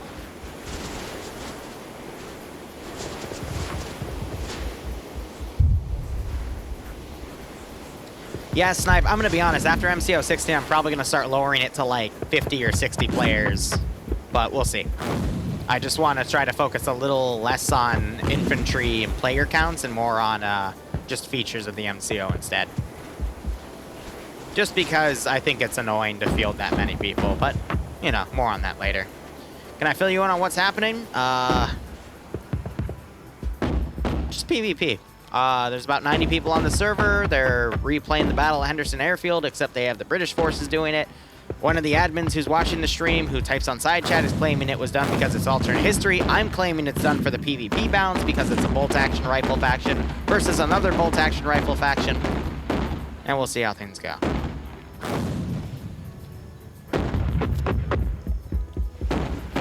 And Kalani also gave Jack a sub as well. Thank you to you both. Hope you can join the operations. Hope you get a nice kick out of this little scenario. Jack, it basically means you get to put little emotes down in chat. And you're also officially financially supporting me. So please, I would like you to open your wallet, pull out your credit card and your social security number, and read those out to me for me, okay? And that way, we can continue to fund the channel. I'm kidding. I'm kidding. I swear to God, I'm kidding. Where's Falcon? He was in chat. But he's kind of taking a break from Arma 3 these days now because he's focusing more on himself. He got a Filipino girlfriend, which I'm pretty sure is a guy. But I don't want to keep making fun of it because otherwise he'll get mad at me. So, He's also kind of tired of the treatment he's been receiving from OFCRA and FNF in the PvP events, as well as some other people. So I don't blame him for not showing up to this anymore. We still see him in Pog Ops for Thursday, though, because that's pretty casual, and he's able to, you know, still be his individual infantryman self. And meme around. But beyond that, yeah, he just kind of got fed up with everything. See, Lone Survivor, I call him Azariah because that's his in-game name. You'd think that, but this boat can actually tank quite a few shots of AT. I used it for a few ops once. We put the players on the machine gun positions, and they had a fun time just driving down the river killing shit. But I saw one get hit by, like, I think 5 Panzerschrecks before it eventually went down. So I don't think one AT guy is going to be able to do a lot of damage. Another thing is all the infantry guys, they get put inside the ship, but they're not rendered in. So it is impossible to kill the infantry inside with any penetrating rounds. From AT or autocannon or, you know, tank shells, as you name it. So we'll have to see how things go. They also spawn above the ship. And this is all a walkable terrain. As long as it's static. And then with walking movable objects, which is tied to enhanced movement, you're able to walk around the top of that boat no problem, as long as it's not going at full speed, because then it'll ragdoll you and then you'll clip through it and probably die underwater, unconscious drowning. So, we'll see how things go. Are these all real people? Yes! Every single one of these people are real, both on both sides. This is a PvP operation. There's about 90 people on the server right now. We do this every Friday. It's Friday Night Fights. This is the last week of 3 weeks where they are doing a World War II branch. Then it'll resume to modern-day style operations. Can you do a person? Well, Jack, Bloodwing is upstairs, but I don't think she'd really appreciate that. Plus, I don't think it's Twitch appropriate. Unless you mean I go into some guy, which I can mimic their interface and watch from third or first person on what they do. But if you mean like remote controlling AI, no, I cannot. If you're asking if I can become a person, no. Because I am in a spectator interface watching all of this.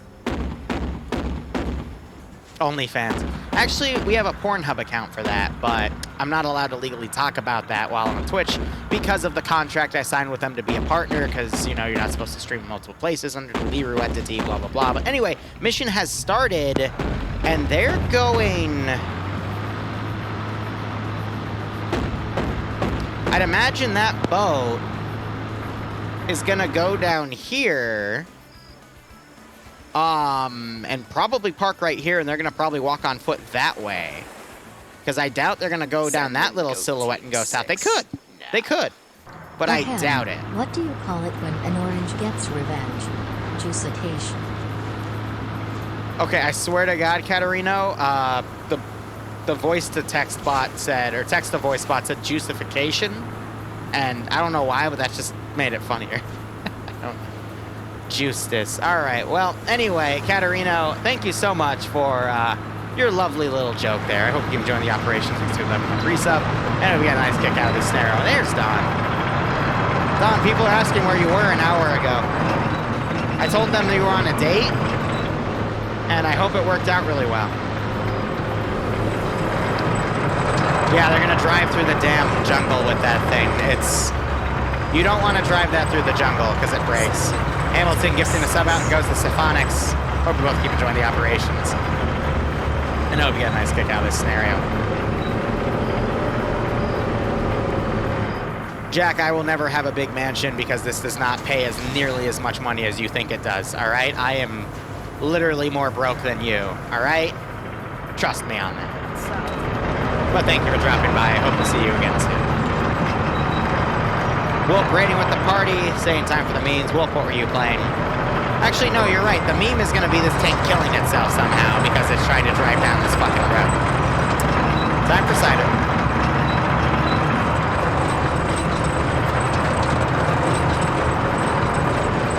Snipe, that is the exact reason of why I didn't provide vehicles for MCO2, because I knew this would happen.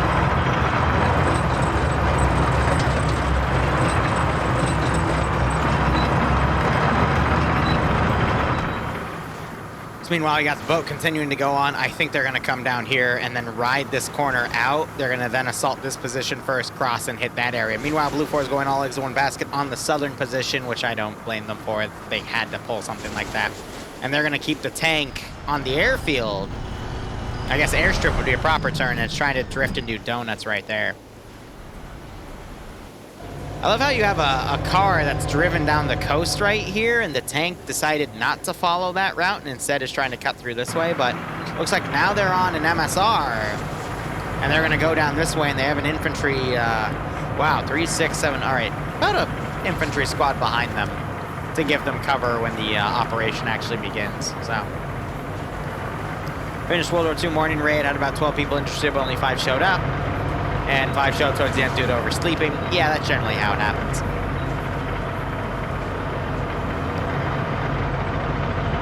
That's fine, Don. Where do you work? What is your full name? What is your social security number? Why don't you share all of these details? What are you gonna do? Yell at me? Will my credit card CCTV? Yes. I want the 16 digits on your credit card, the expiration date, and the 3 letters on the numbers on the back. Excuse me. I gotta make one of those memes again. Those are pretty damn funny, but we got a lot of smoking planes back here. You gotta be careful with these smoke billows, though, because it might be a little laggy. But F&F seems to be pretty good on the frames. Meanwhile, this boat is still going.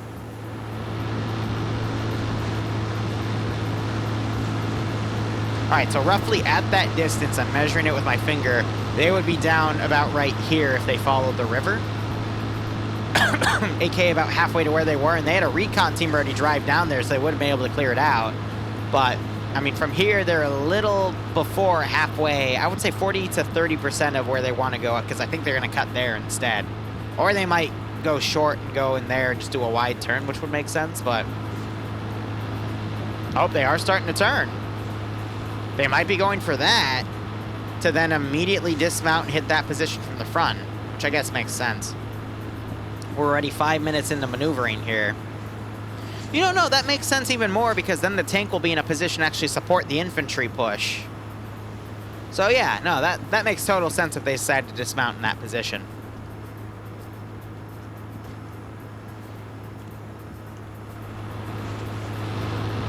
I don't see them doing the... I see them kind of turning? No. They're going for the place I thought they would go. All right, this is going to take a while.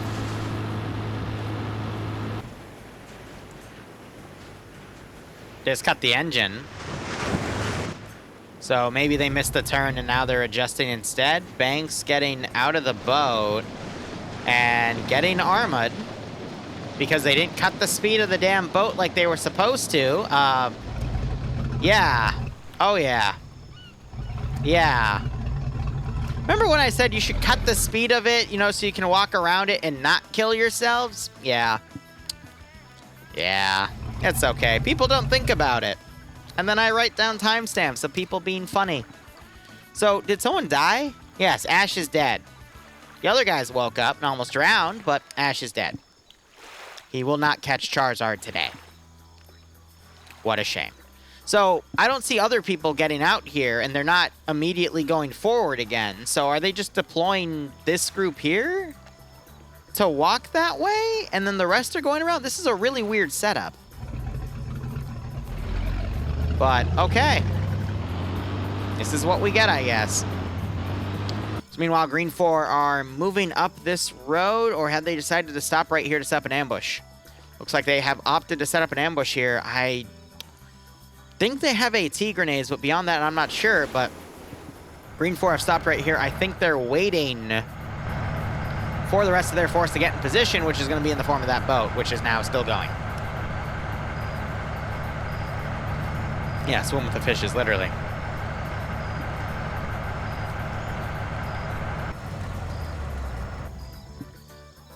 So I gotta wonder, at what point will this team stop checking this river to see that there's no boat coming and instead fold in?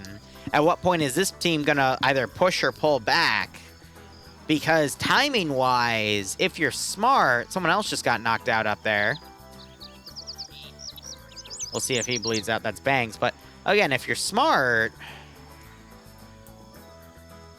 you can predict where they're going to be assaulting from based off of how long they're taking. So there's two conditions that could be going on by the time that boat gets down there and starts deploying troops. One, they're moving down on foot, in which case this team should probably adjust to try to check for that, and this team might adjust to go check that corner. But beyond that, it's all about finding where the attack wave is and then setting up a proper defense line.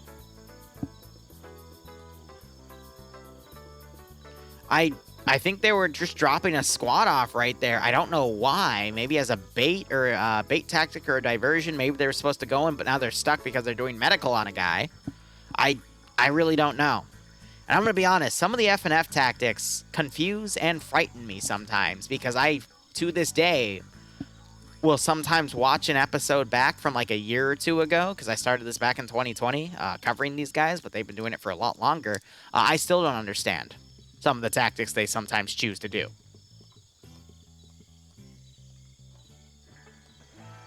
So I don't know. They're dismounting another group now, and they get knocked out.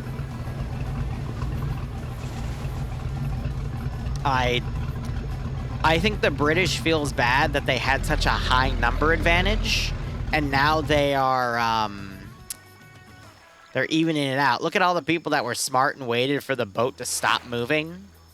Yeah. Yeah, that's the smart thing.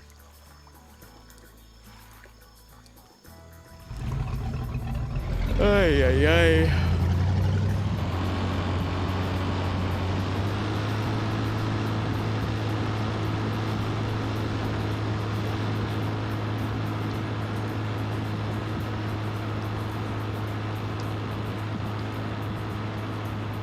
So are they just dismounting a squad every so often? Are they doing a really long battle line play here just to test the Japanese defenses and bypass into the AO? That's the only plan I can think of, because these squads are too far to support each other.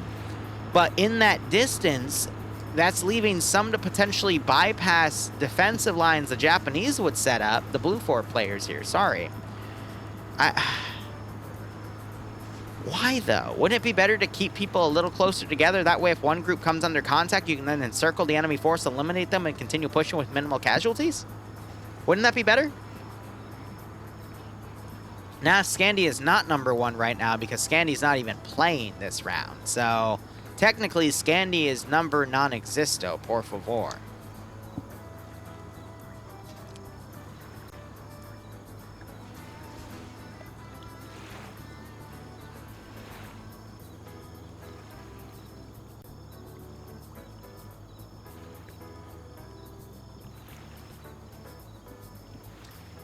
Bloodwing's gonna order tacos from our favorite place, and I told her no, and she's still gonna order some for herself, and now I'm being tempted. And I'm tipsy right now, which makes it even worse. God damn it. I don't have the money for tacos right now, though. I'm trying to save up for a vacation she wants to get, but... But look at this. All right, by third time's the charm. Now they're mastering how to get out. This boat's a little finicky with its speed, though. If you cut back a little too much, then you start going backwards slowly, but this isn't the speed to knock people out. But yeah, no, they're totally going for some sort of unified battle line here, but spaced out a lot harder than it should be. Uh-oh. Oh! Guys, when the boat tells you to get out, that's non-negotiable. Fun fact, you could actually armor that boat and cause it to go flying, but now they're down to 3 people. So this is the battle line they've made. 3 squads spaced out like 500 to 700 meters apart. I feel like Green 4 is lining themselves up to be defeated in detail at this rate, in all honesty. Is the Cromwell engine still on over here? No, but we still have these Op 4 guys Blue 4 guys coming around. It's tough. Boat threw a fit. Yeah, boat wanted them off of the damn boat, but they're going to have to take it down here and dismount or something, in which case I don't know why they didn't just dismount right there, because it's not like they can be useful for this AO. So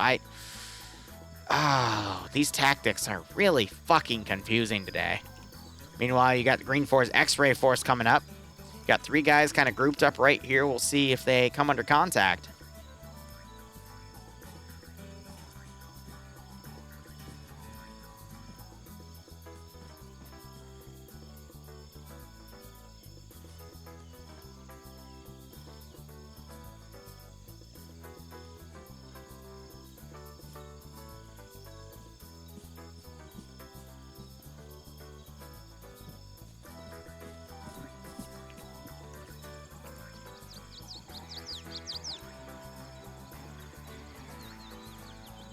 When did the tank just get there? What?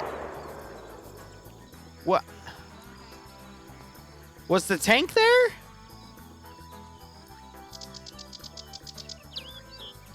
When did the... Was there a tank there and I just missed it?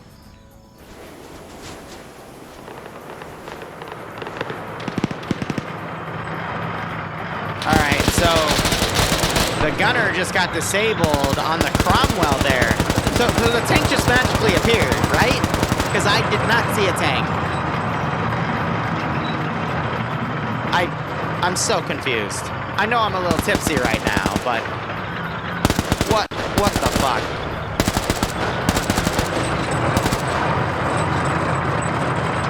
Alright, so the tank on the British side just got ambushed, because of course it did.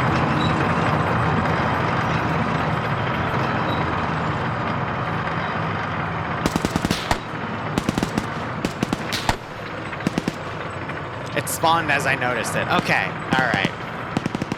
That was weird. But yeah, they're charging, so they're gonna have to find a safe position to stop and repair, but they have another ambush lane and wait for them over here. And now this force is getting picked off over here because it's the Japanese encircling that position. You have another Japanese force that could potentially get walked up on right here as the British pass by.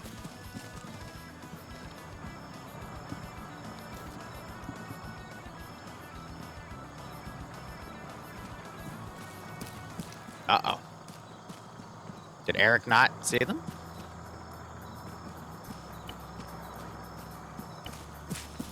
I think he just did, and it processed in his brain. Yeah, now he's taking cover from that direction. Arcor's running up. Throws a grenade. Throws another grenade. Grenades are landing in good spot. Naders gets knocked out from that one. This Japanese team is ambushed. Stark got a -1 kill, and then just got sniped in the driver's seat, and hit a pull at high speed. Okay. Great contribution from Stark there, from getting a friendly fire kill. Great grenade throw! Oh, that's gonna kill so many people. Literally 3 deaths, and a knockout by Wise. That was a beautiful grenade throw. We see the opposite ends of the spectrum here.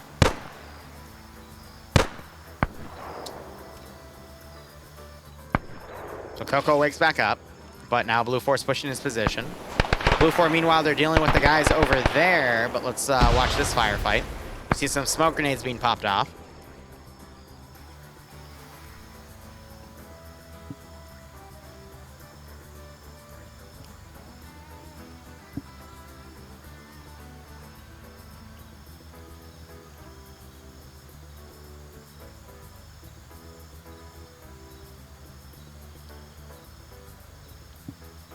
So Green Force trying to send forces around to flank this attack wave, but not sure that'll be enough. Meanwhile, Op 4 have dismounted to repair the tank, but Blue Force not capitalizing on it. Oh, that is a mistake. They could get a kill on the guy repairing, but they've let the Cromwell tank basically repair itself there. Now Blue Force pushing around to try to find any stragglers at this point. Green 4, meanwhile, most of this squad's been wiped by that Blue 4 element. So Blue 4 already winning the opening fights here. Coco getting knocked out. Double taps by Twin. Might see another shot right here. Fun fact, if you see that a body has physics via you move, like basically try to walk on it and you can't walk past it, or if they still have the ability to be dragged or carried, they're still alive and you need to shoot them again.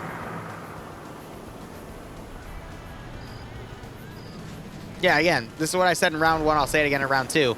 I really like World War II FNF because the grenades actually do something. All right? There's so many fucking times I see grenades just tickle people in FNF. And then once in a blue moon, they just do something weird and kill a guy from like 20 meters away. True story. I have highlights of it. But FNF, I feel like the grenades are the actual, like they actually do their fucking job. I messed up the poll choices. What do you mean? Green 4's attacking, Blue 4's defending. I didn't mess anything up.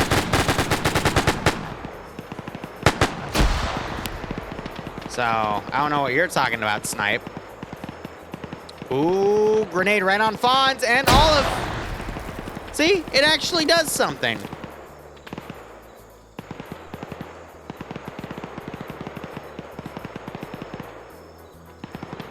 Oh, here comes the light tank. And it's going to have a beautiful shot on the engine.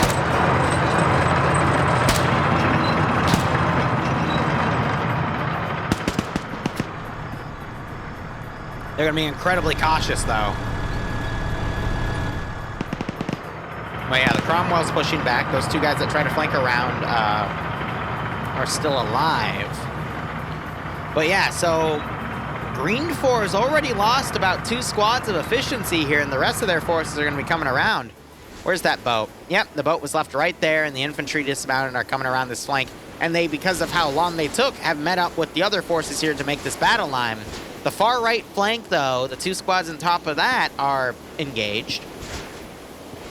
Now, here's the deal, though. These guys could still get in this AO and do the objective because Blue 4 only has a skeleton crew of about 1/3 to 1/4 of their force defending that area because all the other forces are currently engaged out here. So it could still turn around in Green 4's favor, but I'd imagine Blue 4 is going to quickly try to turn around to get the kills here.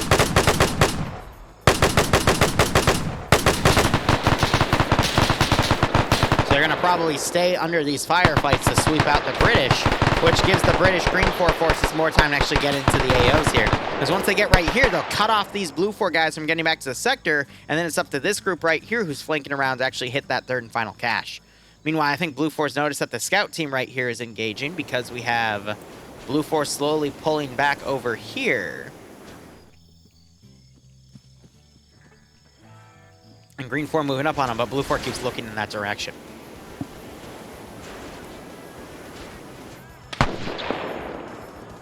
So Swola otherwise is doing his best with the Lee Enfield. He's got the Piat as well. He's trying to engage targets here. Now the Cromwell's pushing back. It could run into that Type 56 light tank, and it would make mincemeat out of it, which is why that tank is quickly trying to pull away.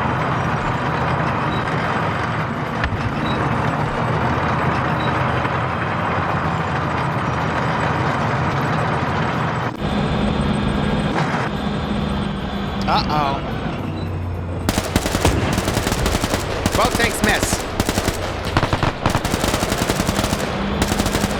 Why are you using your machine guns against each other? Okay. It's Piet. I'm gonna keep calling it a Piet because I'm American 5s.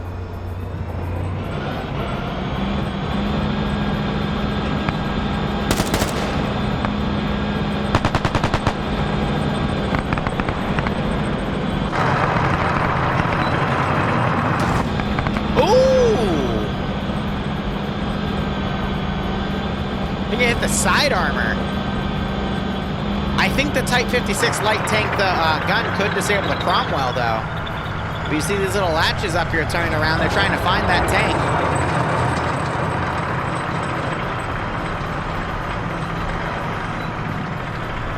But yeah, with it being a light tank, it's a little smaller, so it can maneuver around these forces a bit better. But only slightly.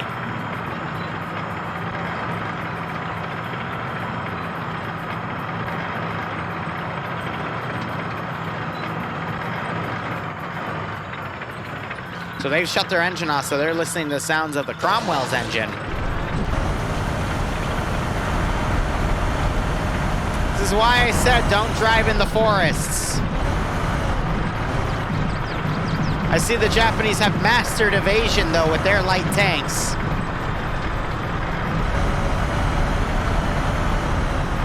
I'm not even going to begin to question how that happened.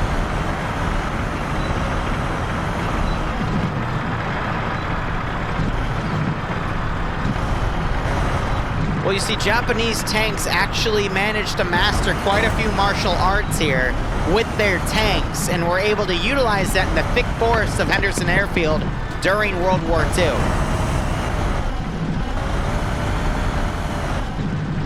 Okay? That's why you have anime these days, to showcase that shit.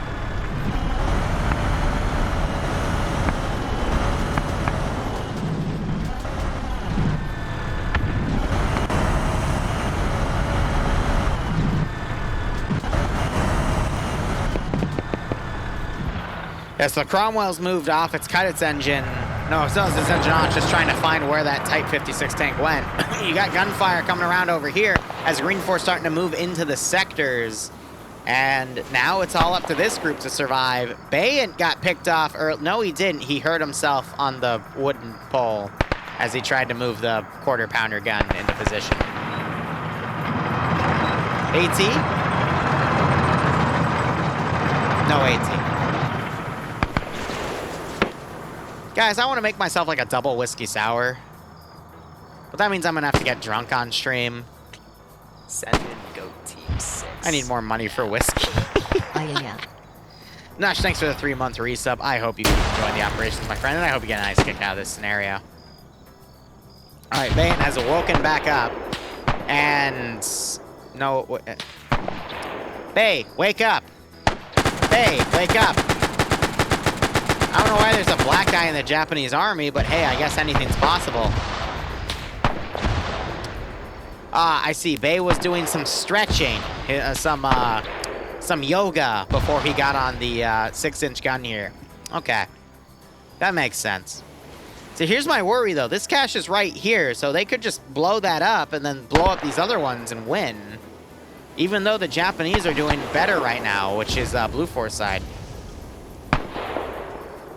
So now they're shelling the position. I'm not sure if these guys found the cache and put a detonator on it already. I think they're pulling back because of that 6. Nope, they got it. Send in Go Team 6. All right, now they just have to go there and find the other one. Which they could find any second now. Otherwise, you have Bart and Guy Fieri coming up. Guy Fieri utilizing that Type 100 SMG here. Jab just missed a shot point blank. Zeon, thanks for the 5 gift subs. This got a sub from Leon. Make sure you thank him. Otherwise, hope you'll keep enjoying the operations. Hope you get a nice kick out of the scenario. But you're seeing right now how effective that submachine gun is. And Green 4 don't have stens for some silly reason, so Blue 4 is just wiping the shit out of him at this point. Carlitos has somehow gotten his foot in the door. Send in Go Team 6. And is killing people because he's stuck in there.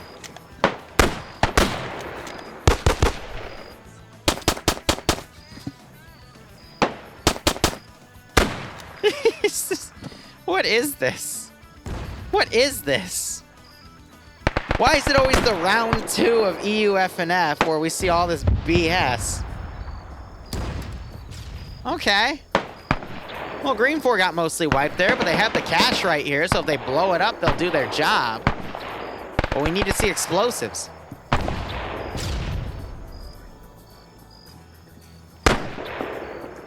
Xeon, that's a good start, though. I appreciate it, buddy.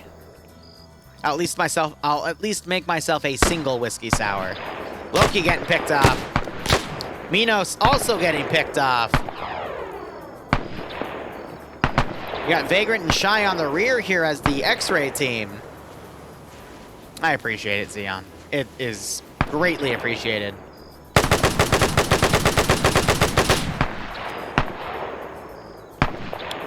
Am I blind, or is there no body here, but all this blood just came out? I'm confused. Okay. All right, so Green Force moving on, hit that other cache site. They failed to get that southern cache site. Now Blue Force folding all their forces back. I think Blue Force might have this one. It's that Type 100 SMG. Green 4 doesn't have any sort of submachine gun. I wish that was a grenade, but they're throwing smokes instead. Otherwise, I would have gotten a great blow up right here. And they're medicing a dead body, not realizing they're dead.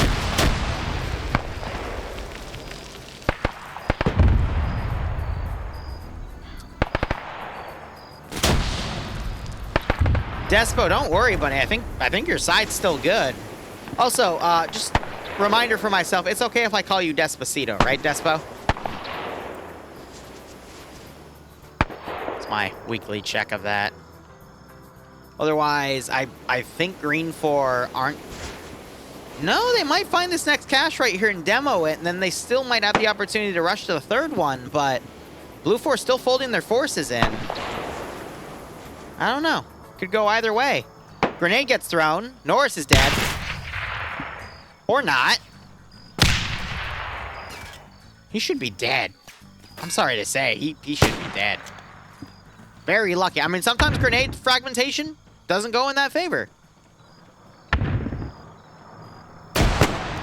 Good grenade throw there, but it rolled into this corner and negated all damage. There's that Type 100 machine gun going for Green 4. Yeah, Green 4 there. Wait. No, that's the Bren. My bad. That's a Bren. That just goes to show that Type 100 LMG and the Bren are very similar. Popper getting a nice side shot there. But Green 4 on this other catch. It's Popper is the only Blue 4 guy left here. Trying to line up a shot on Bates. Pulls away instead.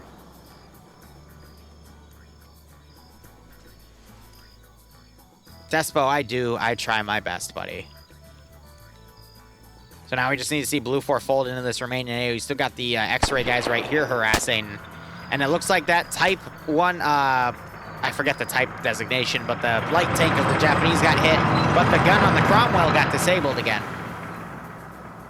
Hey, Revanche, how you doing?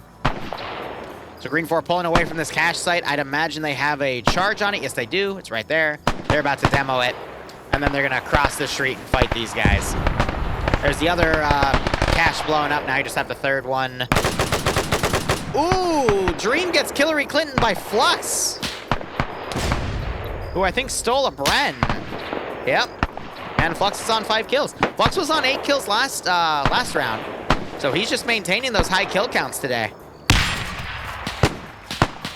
So now Green 4 need to transition to the other cache site, but Blue 4 are counterattacking their position.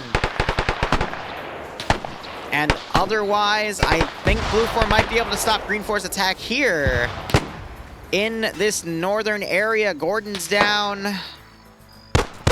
Lurch trying to get a shot on Fonz. Unable to. Lurch gets hit twice. You see 2 blood splatters right there. I see you, Dream. Oh, great grenade throw. Fonz might get blown away. And no, he is saved, I guess, by the angle. And Lurch gets mowed down by Pierce's Type 100 LMG.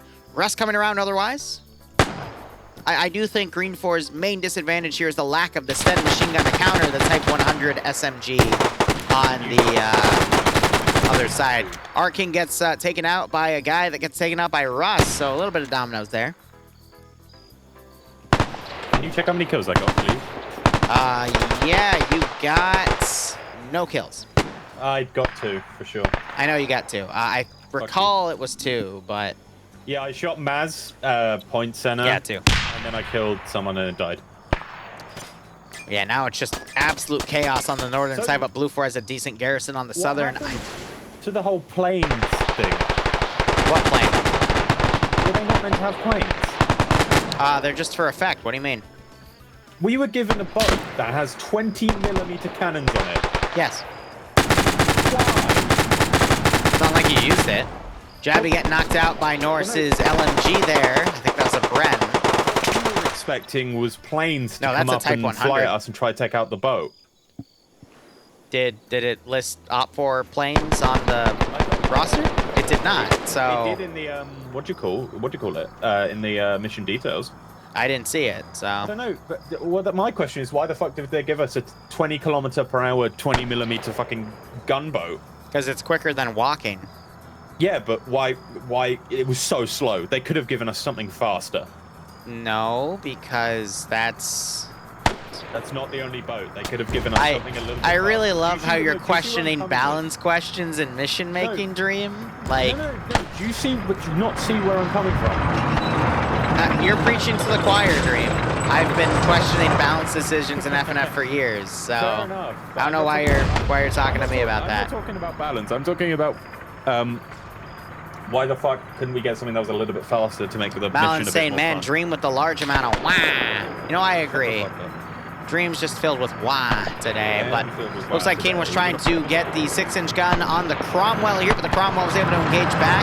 I think that gun is only damaged, not destroyed completely, because it's still able to turn and properly engage.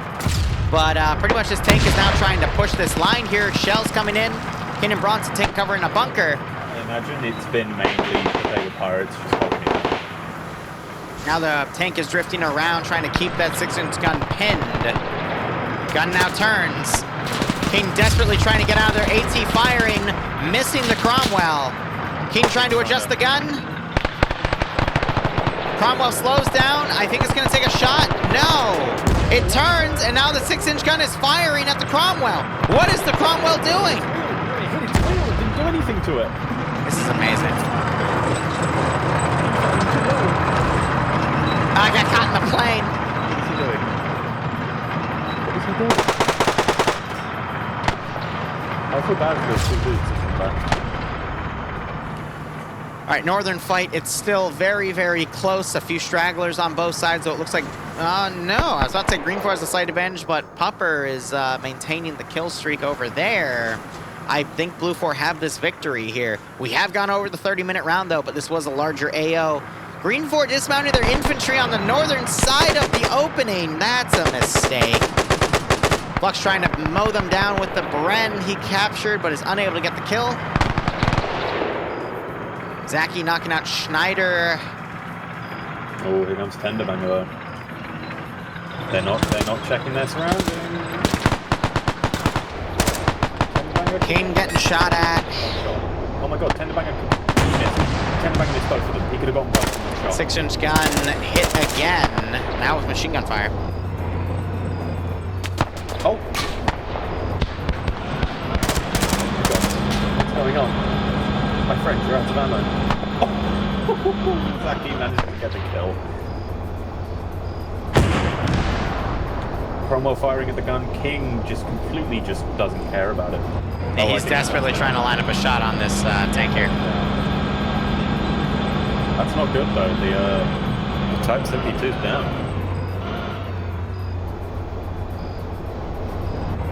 Yeah, no, that's down. They have no... How do they defeat this tank now?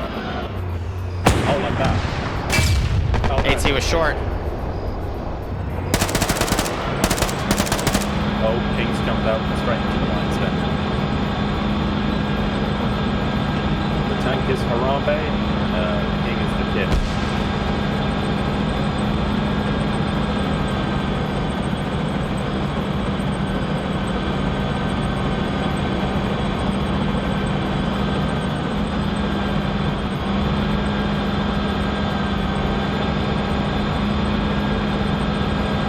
It's just a tank left. Oh no, you've got the 2 guys on the east. Did anyone die at the start? Sorry, I can't hear you over the tank. Go ahead. Did anyone die at the start by Yes. the boat? Like, actually die? Who was it? I don't remember who, but they died because they dismounted from the boat while it was going too fast, and yeah. Yeah. I didn't think anyone had died. I thought they had only ragdolled them. A lot of people got knocked out, but there was one actual death because once they ragdolled, they then clipped on the boat even more and died. But Green 4 is down to 2 infantrymen and a tank. Yeah. One of these infantrymen is an explosive specialist, though. So if they're able to get into that AO, like they kill Sushi and move past without Flux and Artisan noticing, they could potentially sneak in and snipe the objective as the tank distracts. Is a tank. Could also do the job. Oh, you're right. It could shoot the cache if it notices that the cache is there. Question: will the tank notice that the cache is there? Yeah, Probably not. That's the other question. Who's in the tank? Kabubi Face says, well, I mean, that's a pretty skilled group of individuals. Like, skilled as in FNF skilled. Like, lots of FNF experience. King is trying to get closer to it, and I imagine that's because he's going to try and nade it. Now, I don't know how badly the Cromwells will react to it. Oh! They just got hit by something. Yeah, I might have just lost the track, too. I think its left track is out.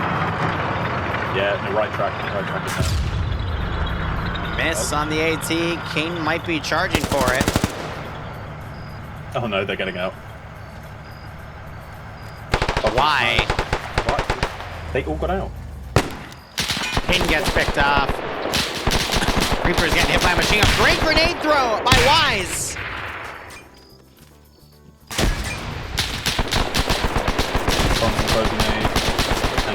This might provide the distraction that Green 4 needs to rush up and destroy the cache. Because I think they got it marked before they all died. If they just sneak up there and they throw an explosive charge, they could still win. Oh my fucking god. Now, will Green 4 go for kills or the objective? One's the smart thing to do. One is the dumb thing to do. Let's see what they decide. One would be the funny thing to do, though. No, just go and blow up the fucking cache. You have the explosive specialist. Would it be funny? Just sneak in there. Stealth. You're telling FNF people to be sneaky. I know. You're asking a lot, man. I am. You're asking a lot. Martinez just needs to run in there and distract. Kill check Tender Banner. What was Tender Banner on? He was on 5. I'm just lying to him. Tell him 5, please, because I can't type when I'm in spectator menu. No. Okay. No. Oh my god, Nikolai. Yes, come on. Oh my god, Nikolai, where are you going? No, they're lining up for kills. No, stop. Oh no, they're coming back. It's Flux and Sushi, and they're gonna notice them. No. Exactly. And it's over.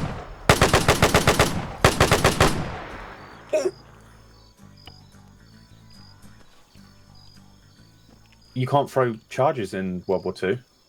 That's the thing. He has to go plant it himself.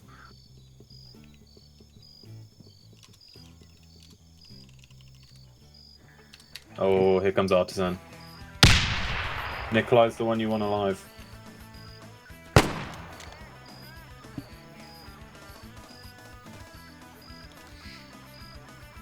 It's not really close, chat, because there's a lot more guys around, but Artisan's probably going to come around and finish this. It would have been close had Nikolai actually just straight to the objective. And there's the trade.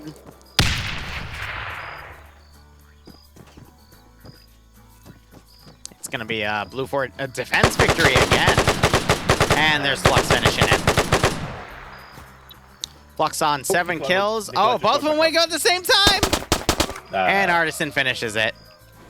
Brilliant. Jesus. Incredible. God class. Fuck whoever decided to put that boat in this mission. Bad boat. I'm mad. Is that a Pyatt round? Fiat? Whatever. Pyatt. No, I said it right the first time. British boat. All right. I'm going to go ahead and mute myself. I'll be back in a sec. Oh. All right, so we are going to go to the final round here. Let me go ahead and put up intermission. And then we'll start switching out our commands. And I'm going to go make myself a single whiskey sour. And let's go ahead, hit this button. And Don, I think, already paid out the prediction. Excellent. Okay. So this will be the final round. Operation Unthinkable. Oh, so this is going to be British on Soviet forces. Gotcha. No, U.S. on Soviet forces because we have the we have a Stuart in play and a Sherman in play. Then again, it could still be no, it's Piats, so it is UK forces because I know they had those assets as well. All right, so let me go ahead and write this up. This is going to be on Baranau, Poland.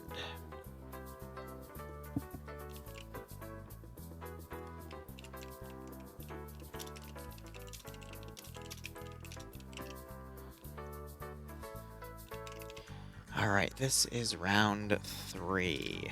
And again, a reminder, I'll be playing some DayZ after this just to chill and find a fucking wrench. Green 4 is...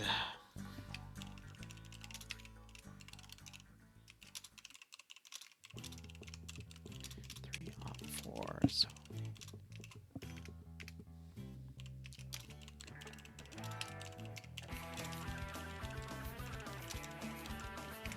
Unthinkable style. Green 4 has a 10% numbers advantage. They have a Sherman and a Stuart.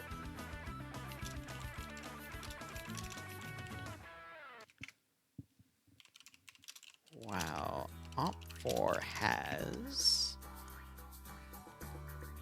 a 76mm, so basically a pack gun and a T-34.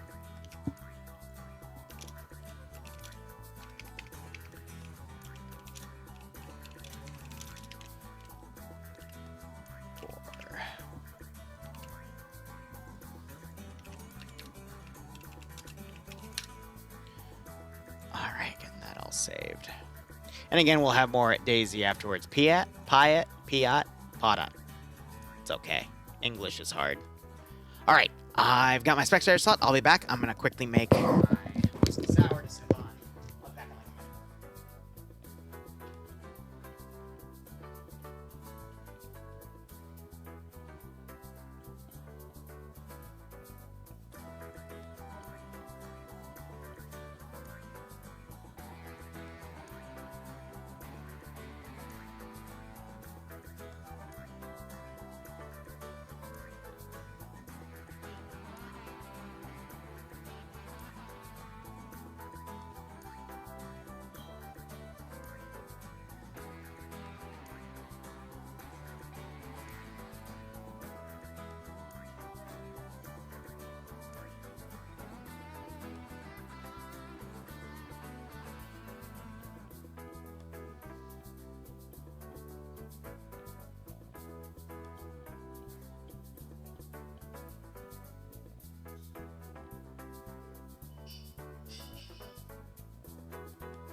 Back in the soup.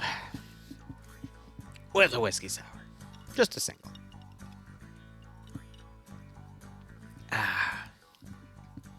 Now, in place of the simple syrup, I use the pickled peach honey. And I'm going to be honest, it's pretty nice. Little overpowered by the lemon, but still comes off as a nice little sweetness there anyway. But otherwise, we are waiting for them to still finish the third round. It is only 5:14, which, again, World War II missions, even though we've, whatchamacallit, I think we're definitely going to be done by 6 at this rate, but usually FNF goes like the full 50 minutes, so with like, 15 minutes of transit time and setting up time, starting at like 3:30 on average, with each round taking like an hour, give or take, we usually finish around like 6:37, so, finishing like an hour and a half early, even 2 hours early like last week, that is quite nice. So I think they're kicking off AFK people right now so they can start. And we'll keep the operation going.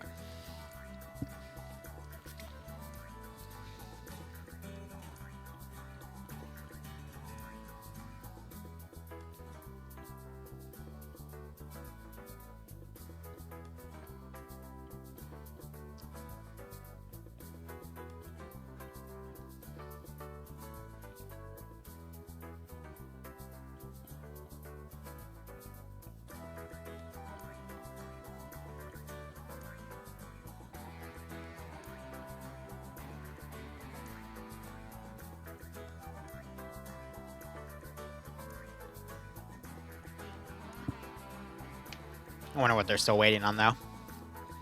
Are doctors really that smart? I mean, medical exams is basically just memorizing a lot of stuff, doing a lot of practice stuff and whatnot. I mean, going through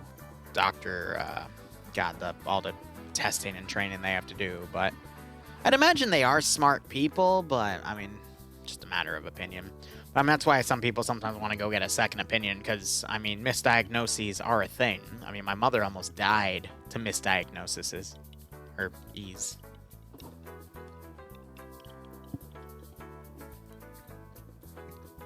But anyone can make a mistake, so you gotta be careful about that shit.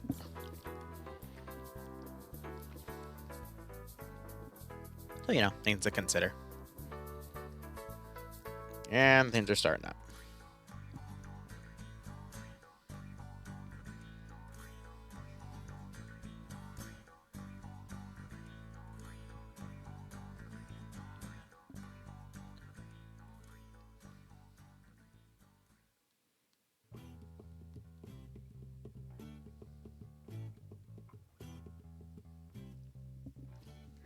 All right. The beta timeline. So Operation Unthinkable, for those of you that don't know, it's a what if right after World War II, U.S. and United Kingdom forces needed, or I guess British at that time, British forces needed to immediately attack the Soviet Union and launch some sort of invasion. Excuse me. And I'm not having hiccups again on stream.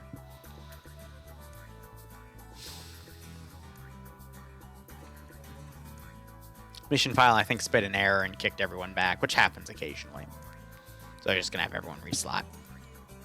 Did I end up finding a flag? No, but I'm going to look again after the end of this round. I'm also going to be looking for a wrench to fill up a Kraz vehicle. So, we'll see how... God damn it. Not this shit again.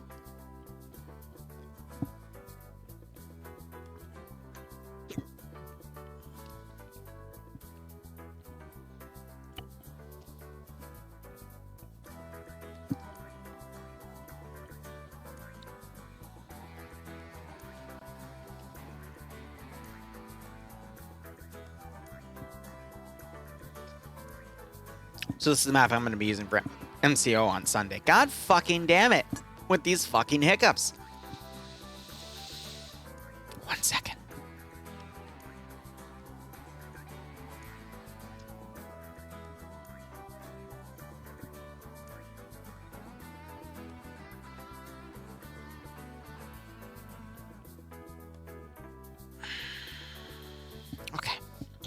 Fuck!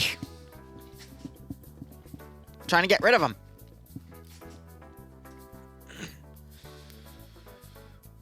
Oh my freaking god. I'm trying to, like, ton on the freaking roof of my mouth. I'm trying water. I'm trying everything here.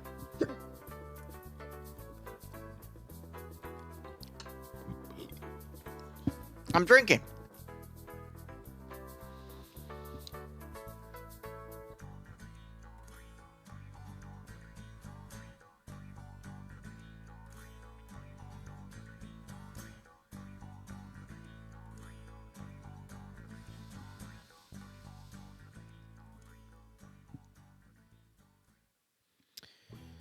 Okay. I think we're good.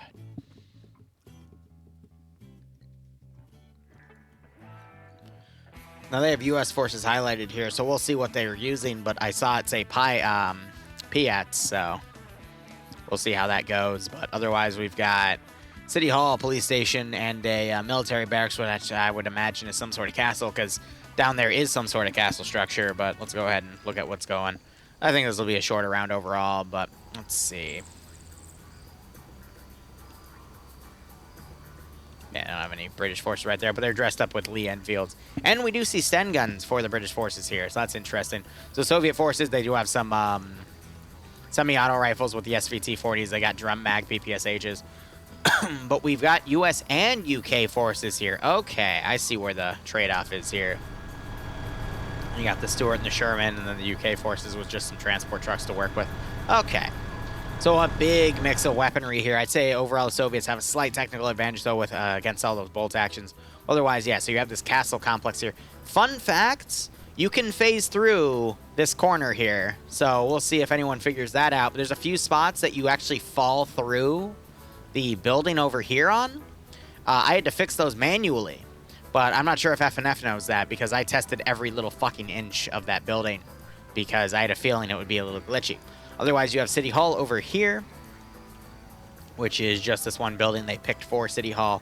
And then they have a police station over here to cover that little area with some burning bodies. Let's see. Soviet style. Yeah. But otherwise, let's see. The AO is about 2 kilometers apart. Just move up the MSR, maybe move up the SSR and come around. We'll see. But, I mean, OPFOR does have that ZIS 76mm field gun to work into this AO.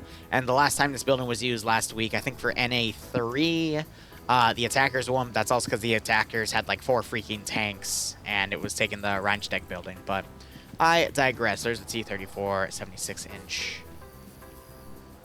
gun. But otherwise, look at all of our forces here. I think that is all set. I think Don, yep, is about to put the prediction up. Otherwise, let's go ahead and look at the forces here. Green 4 doesn't have a ground... Nope, it's all the way on the bottom. Tenderbaner is ground commanding at the Green 4 side here. Sushi's going to be leading X-Ray, Despo as the medic.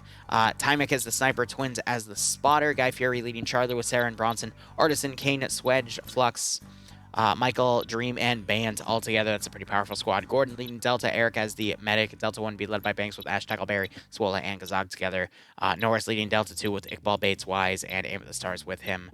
Echo being led by Newton, Hayes as the medic, Ruffus as Echo 1's lead with Ant and Nikolai with him, Swan leading Echo 2 with Frodo, Martinez, and Bart together. Gamma 1, which is going to be one of the 2 tank crews, looks like it's going to be the Sherman crew. It's going to be Shepard, Blame, and Menden together, and then G-Legs and Maz are going to be taking the other tank, which is going to be the Stewart.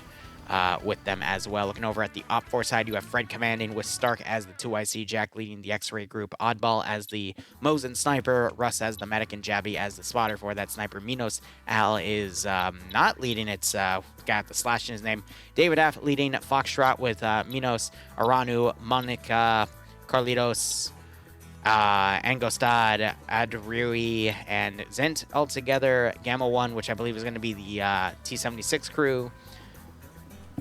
Sorry, T-30 through or 76 crew, my bad. Pierce leading that with Fawn, Shy, and Racket together. Reapers commanding Gamma 2, which I believe is going to be the dedicated gun crew for the pack gun, which also known as the ZIS 76mm, with Curie as the 2IC. Confused Pupper leading Charlie 1 with Thompson and Roderick together. Lolo playing spin the win with that gun. Vagrant leading Alpha 2. He's merged all Alpha together. He's got Ace, Rito, Mobile X, Sam, Kevin, Seismo, Daedalus, Lolo, and Naders all together there as well. And Curie Are you proud of yourself? Are you? Just asking for the fans. Okay. People just go flying in the damn air. I'm going to take more of my drink here.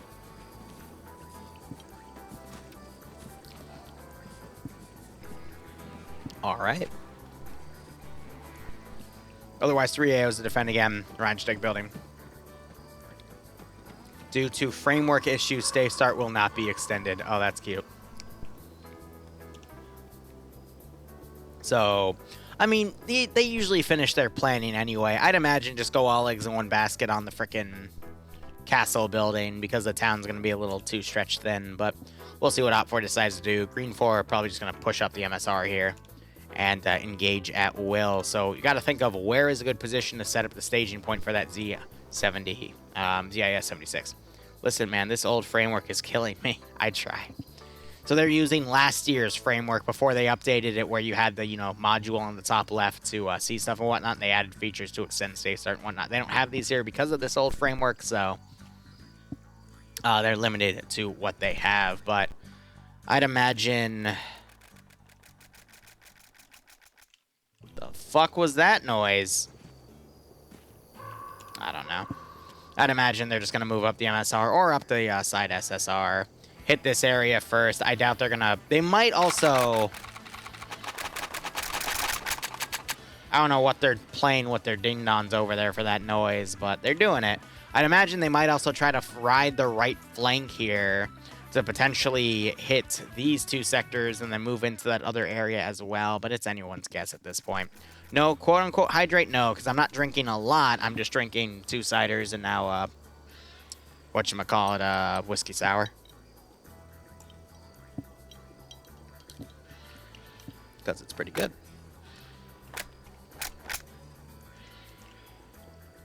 Sure, 5s, tell me about them. We have 9 minutes to kill. I mean, this match is pretty cut and dry.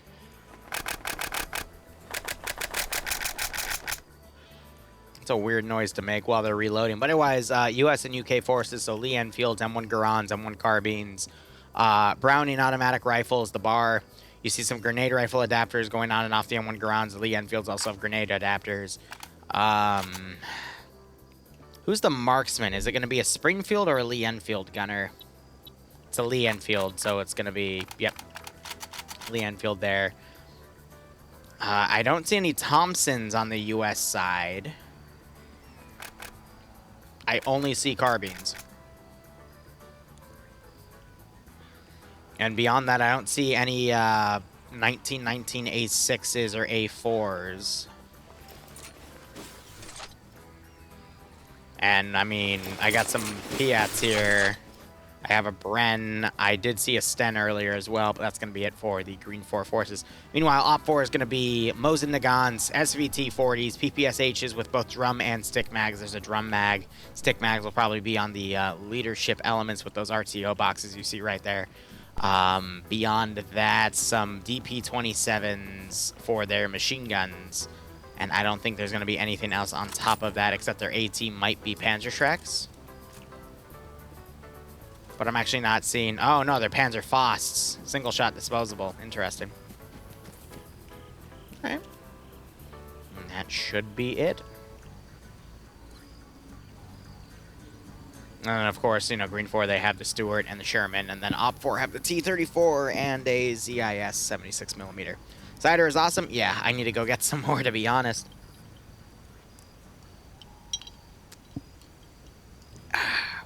I've almost drinking all the damn whiskey sour, too. Because it's only one cocktail. It doesn't have much. Assault for the Future info. Germany joins Euro-Asian Union. Atlantic Democratic Union starts World War III. USSR is against the Hell. Russian-German Brotherhood against the Star Stripe Plague. And for its world liberated. Interesting. That reminds me... So that was probably like the Blitzkrieg of Poland and that stuff way back when. I don't know. Tying all of the historical stuff with what's going on in modern times, especially with Ukraine, and seeing just how crazy Russia's army is in terms of the level of incompetencies is pretty entertaining, in my opinion. But I know the U.S. is really great at making their own drama. I mean, Roe v. Wade got overturned today, and that's that's creating a debacle. That just goes to show you that religion is still very deeply ingrained within this country, regardless of the ruling of separation between church and state, which was supposed to be one of our defining aspects, but it's still believed through, which goes to show you that any major corporation these days, or religion, can buy out senators and control what we all do with our lives. It's fun. Always got the local bird stuff out here. Yeah, no, there's a place in, I think, Idaho called Meriwether Cidery. That Captain Contractor, he occasionally sends me a batch of, and it has a really nice semi-sweet dry cider. Actually, I have them in a case over yonder. 1 second.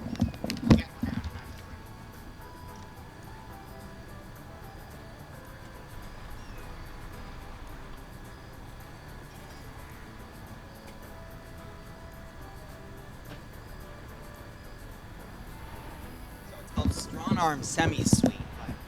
I absolutely love that stuff because I'm a fan of more European style ciders, which aren't overly sweet, so you get more of an appley taste and let the natural sugars of the apple kind of push through, whereas most American ciders, they over-sweeten it. So Bold Rock, Strombo, I would prefer the taste of the apple in itself, plus, you know, less sugar, not as many calories on your gut. And I am trying to diet right now, so. Modern day Russian army and World War II Germans. I hate to say it, but I think the Soviet army would be a little better for that, because at least they would just throw in things en masse, but. Ay.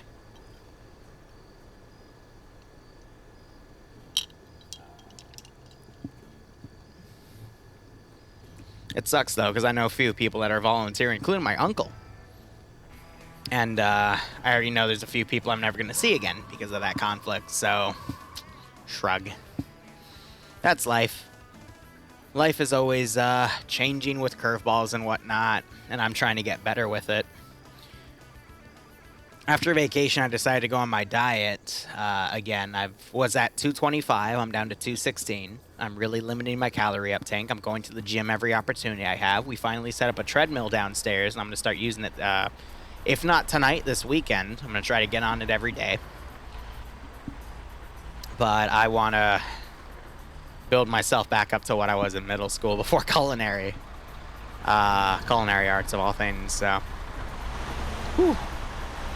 But to be honest, I like the sweetness. Yeah, I get the medium dry normally at 5.5% ABV, as the cidery is literally down the road.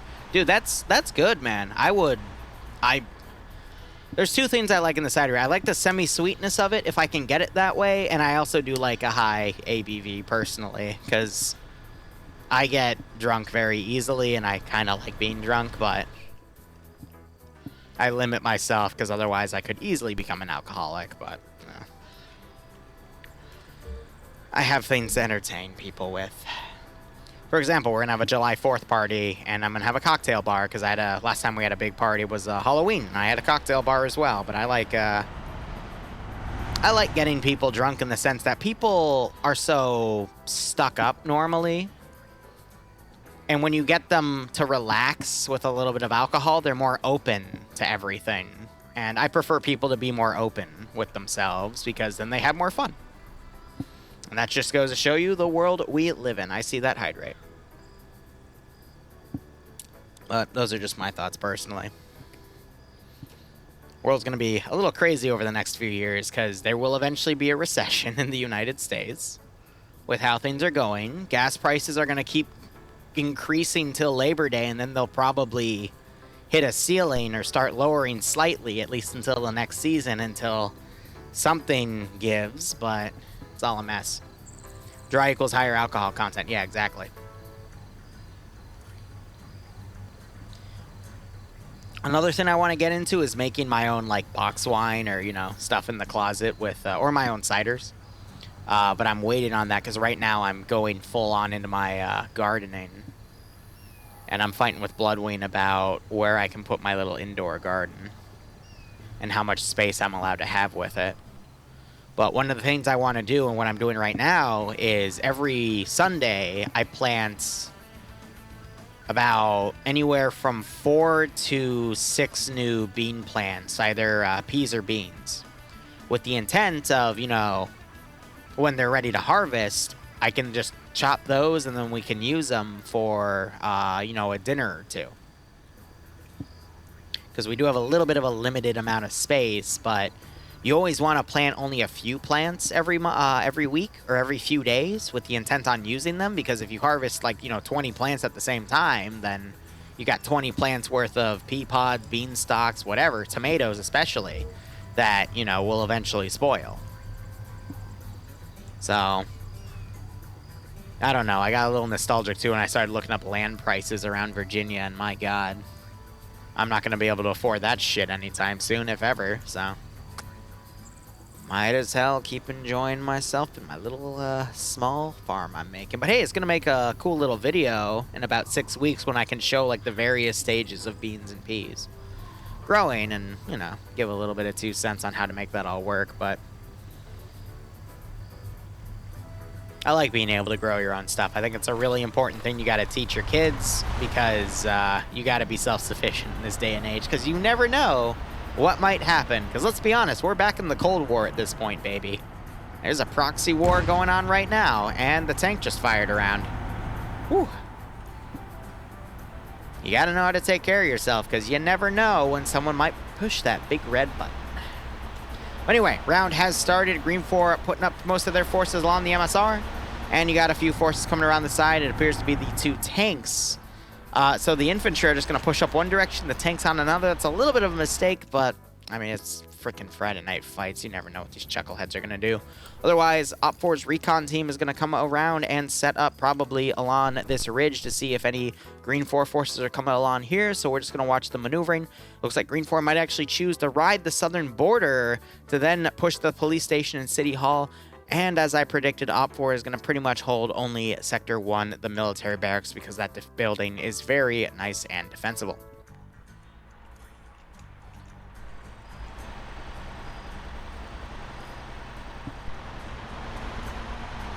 There's a town in Kansas with that would flat out give you the land. I mean, I'm going to be honest, I'm also waiting for technologies like Starlink to develop a bit more, because once they are able to give you, like, satellite feed internet, if I could ever make that workable for, like, a stream, I would not mind moving to a place in the middle of nowhere and streaming from there, and then, you know, streaming a farm too. Because technically it's still illegal right now in the US, but weed farming, that is super fucking profitable. Otherwise, anyway, let's focus purely on the mission now, because I am a little bit tipsy, but both X-rays dismounting right here. They're going to have a CQC-style engagement. Green 4's X-ray team is fully dismounted. Oddball getting caught on the spot here. Shot by Mr. Despacito.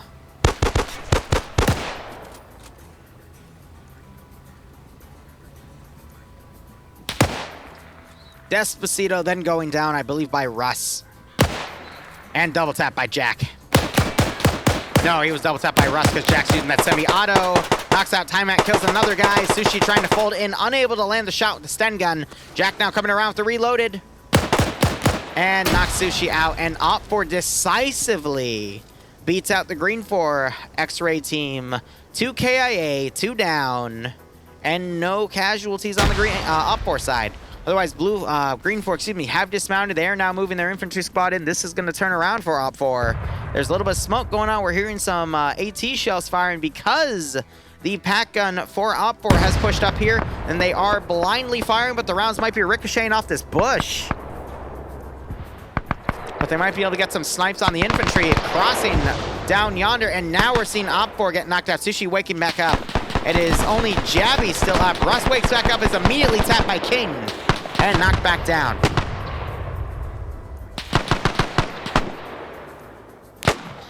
Wheaton, no, because it's still illegal federally, and if the federal force decides, they could just come in and seize everything legally. Wow, so Jabby trying to knock King out, but Flux saves him with a point-blank headshot with the Lee Enfield, and it looks like, yep, he's immediately picking up an SVT-40, whatever is better.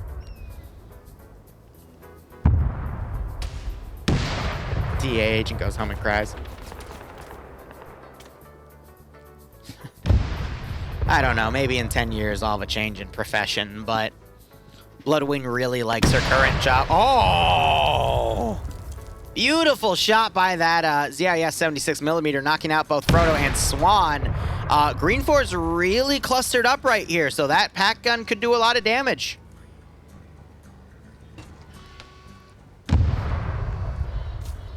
Oh, wait for another lull before I explain. Sushi getting run over by Bronson there. Guy Fieri knocked out. Oh my god, this is a slaughter.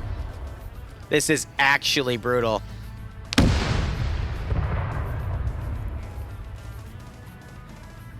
Yeah, Wheaton, but I am also talking about, like, farming it. Because, even by conservative estimates, you can make like $1 million of profit per acre, but that's a story for another day. My point is, it's not legal in Virginia right now, but it will be soon. Unless the conservatives that already overturned Roe versus Wade get a little more crazy, but again, that's my own personal politics. I try to keep them out of this channel because those are all arguments for a different day.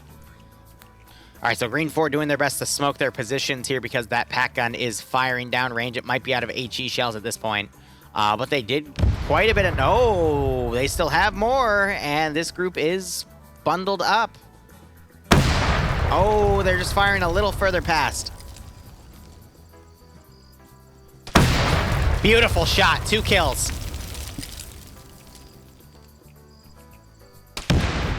That one landed short. Hayes also got knocked unconscious. Oh, man, so a lot of Green 4's infantry is getting knocked out early here. Will Green 4 still have enough to still bounce through the other squad positions? That's the tough call. Oh! Brutal. Let's have a look. Curie is on 4 kills right now, technically. His assistant got killed. I think I disconnected, actually, because I don't see a skull right there other than the guys on X-ray. Well, looking at Green 4's body count, I mean, they still got a good chunk, but they've taken some losses here and there. I love how Daedalus is over-ranging these shots because he's trying to have them range on the enemy, but they're a little heavily over-ranged there. But Green 4 making their way into this town. I think they have the intent of taking these 2 sectors here and then folding into that town. So Op 4 is going to try to thin them out as much as they can before they can get to the sector that Op 4 is focusing their defense on. Now, one counterpoint we're going to start seeing, though, is the Green 4 tanks coming in from the north. We still have the T-34 lurking around somewhere, but they're coming into a position to potentially flank this AT gun from the opposite side it's facing. But as that's going on, Kiri is still doing his best to engage whatever he can see here. More HE shells coming. He is slowly ranging it in closer and closer. And he overranged, or I guess underranged at that point because he's trying to make adjustments. And they're pointing out those positions. T-34's up there. And he might be out of ammo or they're out of his engagement range, but T-34 caught in the open here. Gun right in front, starts engaging the Stewart. Sherman overranges that other shot. Oh my god, they're just gonna park here and shoot at each other, aren't they? Stewart's gun, I think, just got disabled. Yep, and it's cooking off. Why would you ever park in front of an enemy tank? Keep moving. Because then you're just dead. So that might flame out and kill the crew, or cause them to dismount. Sherman firing at the T-34. T-34 is fixated on the Stewart. Carey's turned the gun around. He is now firing at the Sherman as the Sherman engages the T-34. T-34 still putting more rounds in the Stewart. You could see more rounds going to Sherman. 1 round hits the Sherman. And the Sherman's attempting to return fire on the active threat against it, which is the tank. Anti-tank gun there. As the T-34 still blind as a bat here, engaging the Stewart as it tries to pull away. Carey's... Why are you engaging your own AT gun? Why? Why? You're an idiot. And I know it's you, because you're the one... it's one of you two. Fucking hell. I'm sorry, I hate to call people out like that, but it literally listed you had an AT gun at start.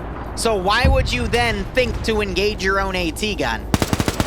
Like, what is wrong with you? So they finally knocked the Stewart out. The Sherman is heavily overranged because it's firing at least a solid 3 meters above the T-34. But the T-34 still doesn't see the Stewart. That round was a little closer, but the T-34 still blind as the back because it's tunnel vision on the Stewart crew. And the Stewart just got a great engine hit, but the gun's still active. Gun now turning left. And...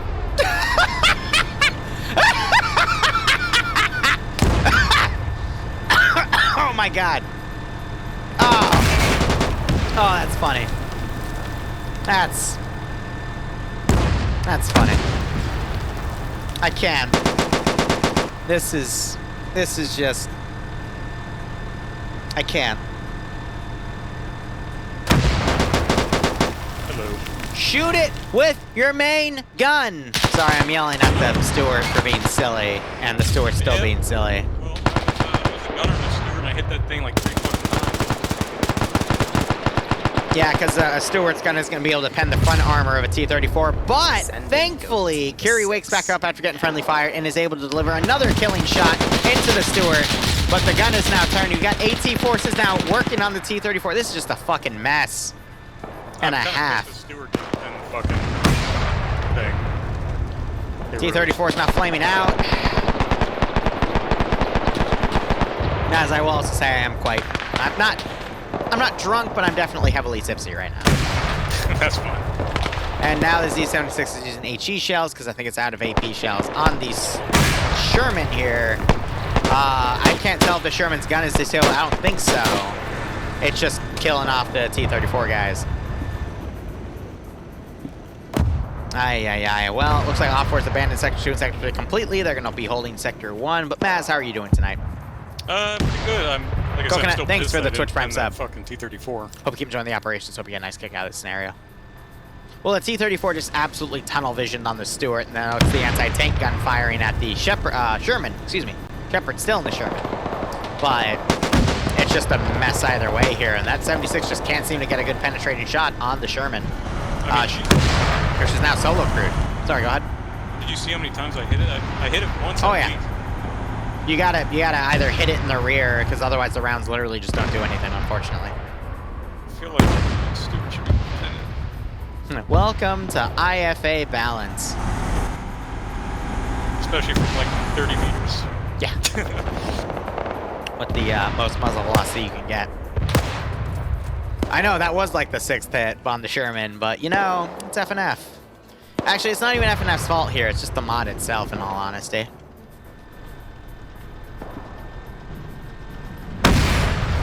See, now the rear of the Sherman is exposed to the tank gun, aka its engine, and even then they're not getting a hit on the engine, so I don't know. I don't know. Just how this game works. It's weird. It doesn't always work. Think War Thunder bullshit, and I'm sure you'll be fine on top of that. So we still have some Op 4 guys trying to pick off some of the crewmen over from the tanks there. Sherman's going to be solo crewed. Maybe it'll pick up some of the Gamma 2 guys from the Stewart and get brought up there. But otherwise, we have some Op 4 guys picking up that AT crew. That was Bronson and another guy trying to push up to eliminate the T-34, which they did, but now they're pretty much dead by pick-off. And now Green Force coming around to attack the remaining sector under Op 4 control from their side, but they still need to send forces in to take the other 2 sectors to officially get the victory, should they be able to clear out this one remaining sector. We also had something explode over to the left. That appears to be a transport truck because the anti-tank gun has now adjusted and is firing south. Add additional forces here. I'm going to check Curie's kill count. He is up to 5 in a vehicle kill. By hitting that one victim. He's just firing HE rounds indiscriminately into this AO. And you've got Bant and Flux trying to get away in a transport car at this point. An older Gaz. And we still have some other Green 4 guys back there, but they're going to be left behind at this point. So now it's just up to Green 4 to send the remaining infantry to take the sector. But because of that anti-tank gun already clearing out quite a bit of infantry, the number advantage for Green 4 has been pretty much negated. And now it's pretty much an even firefight with defenders having the advantage. So we'll see how this goes. But again, bye Coconut. Thank you so much for the sub, my man. I hope you keep enjoying the operations. I do hope you get a nice kick out of this scenario. And you're right, I might need more alcohol, but I can't afford it. Man, inflation just sucks, doesn't it?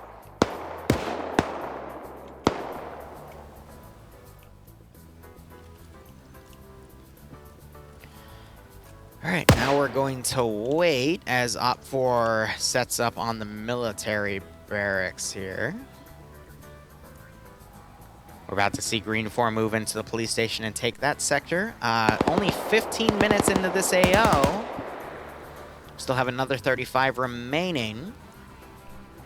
But beyond that, Green 4 coming from that high ground. Op4 capitalizing on top of the building on the sector here. So I will say, Yeah. if Green 4 actually manages to get up onto the castle and places a satchel, and satchel will blow that entire castle up. That would be quite funny. So we're having some shots coming up to the Green 4 guys trying to trickle down.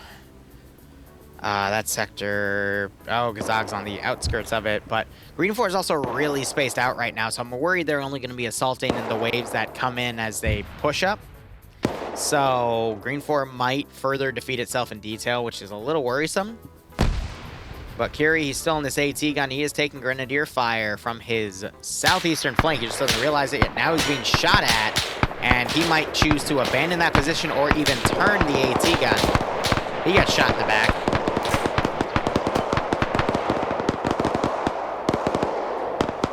And that Sherman otherwise is still alive, but is being solo crewed at the moment. So we'll see what Curie decides to do, but it is looking in Op4's favor. G-Legs and Meldon were folded in, but they were both just knocked unconscious. You have a good stream, man. I'm gonna hop off. All right, Maz. Will I see you, friend A? Yeah. All right, cool. See you then. See you, man. All right, Green 4, I think, are debating what to do next at this point. I hope that frickin' DIS doesn't have any ammo left. It does, and it is firing at a single infantry guy. Or it just killed a few. I don't really know, but it's Bayan over yonder. And he is avoiding HE shells from that anti-tank gun. That anti-tank gun were to push forward, though, it would catch these Green 4 guys coming up to it. But we'll see what Curie does. Looks like he is bandaging himself. But it's really leaning into Op4's favor at this point because Green 4 is just so broken out here that I don't think I see them regrouping and pushing because FNF normally doesn't regroup their forces. But it's a tough call either way.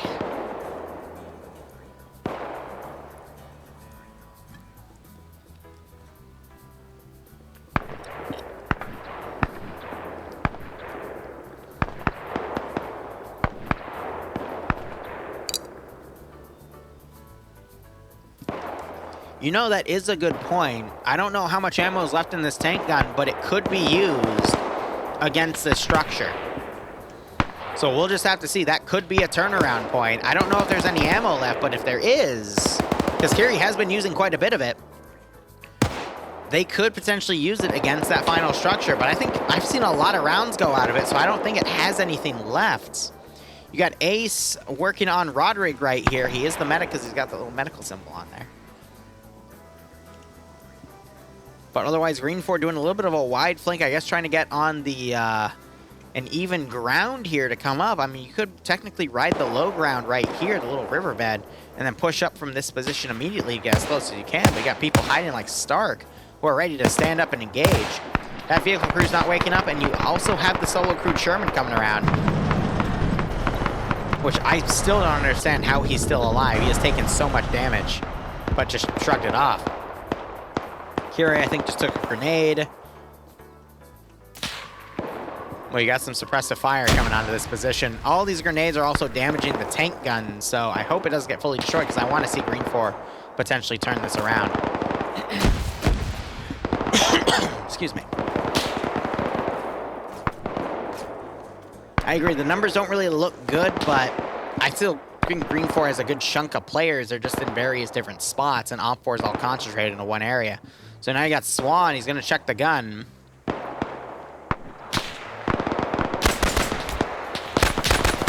He immediately takes a hit, though, because they are flanked from position over here.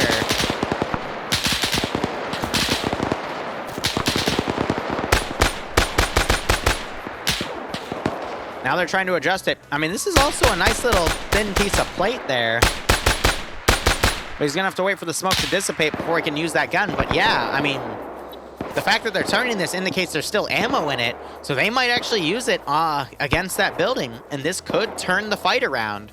Because if they use HE shells in this building, it's going to knock out a lot of players, and that could wither down up for enough for Green 4 to push in, because they have done somewhat of a regrouping here. You got one squad pushing in from this angle, one squad pushing in from the east, and then this Overwatch team, it could turn around. So we just have to see that play out. But we're not going to know until this smoke grenade dissipates in another 30 seconds to a minute.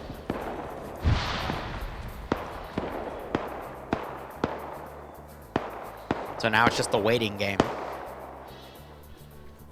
But yeah, OpFor, they're pulling away from that sector in fear of the anti-tank gun.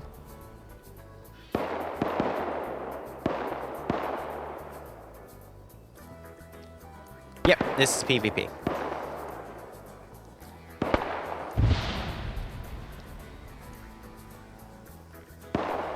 Every triangle you see, green or just green or orange, green or red is a player. It's been between about 90 to 80 players for all 3 rounds. You've seen some AT getting fired, but it seems to be missing. That might be Piats firing, but being overranged here. Shut up, Revanche. All right, smoke's run out. He's got it ranged. There's targets up there.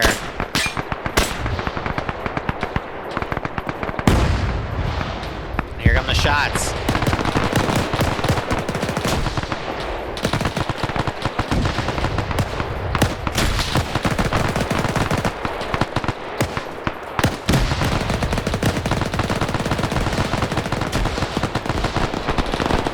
Kevin in this little opening right here. He's trying to fire on the rear as Green 4 folds in. But OpFor pushing the squad here to flank.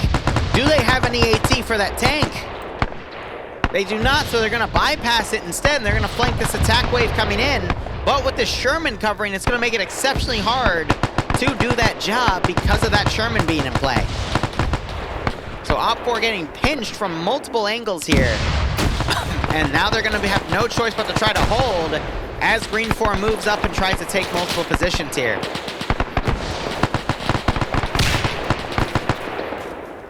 So good grenade throws being utilized here to knock out Green 4 as they move in. That might be a smoke grenade. Yep.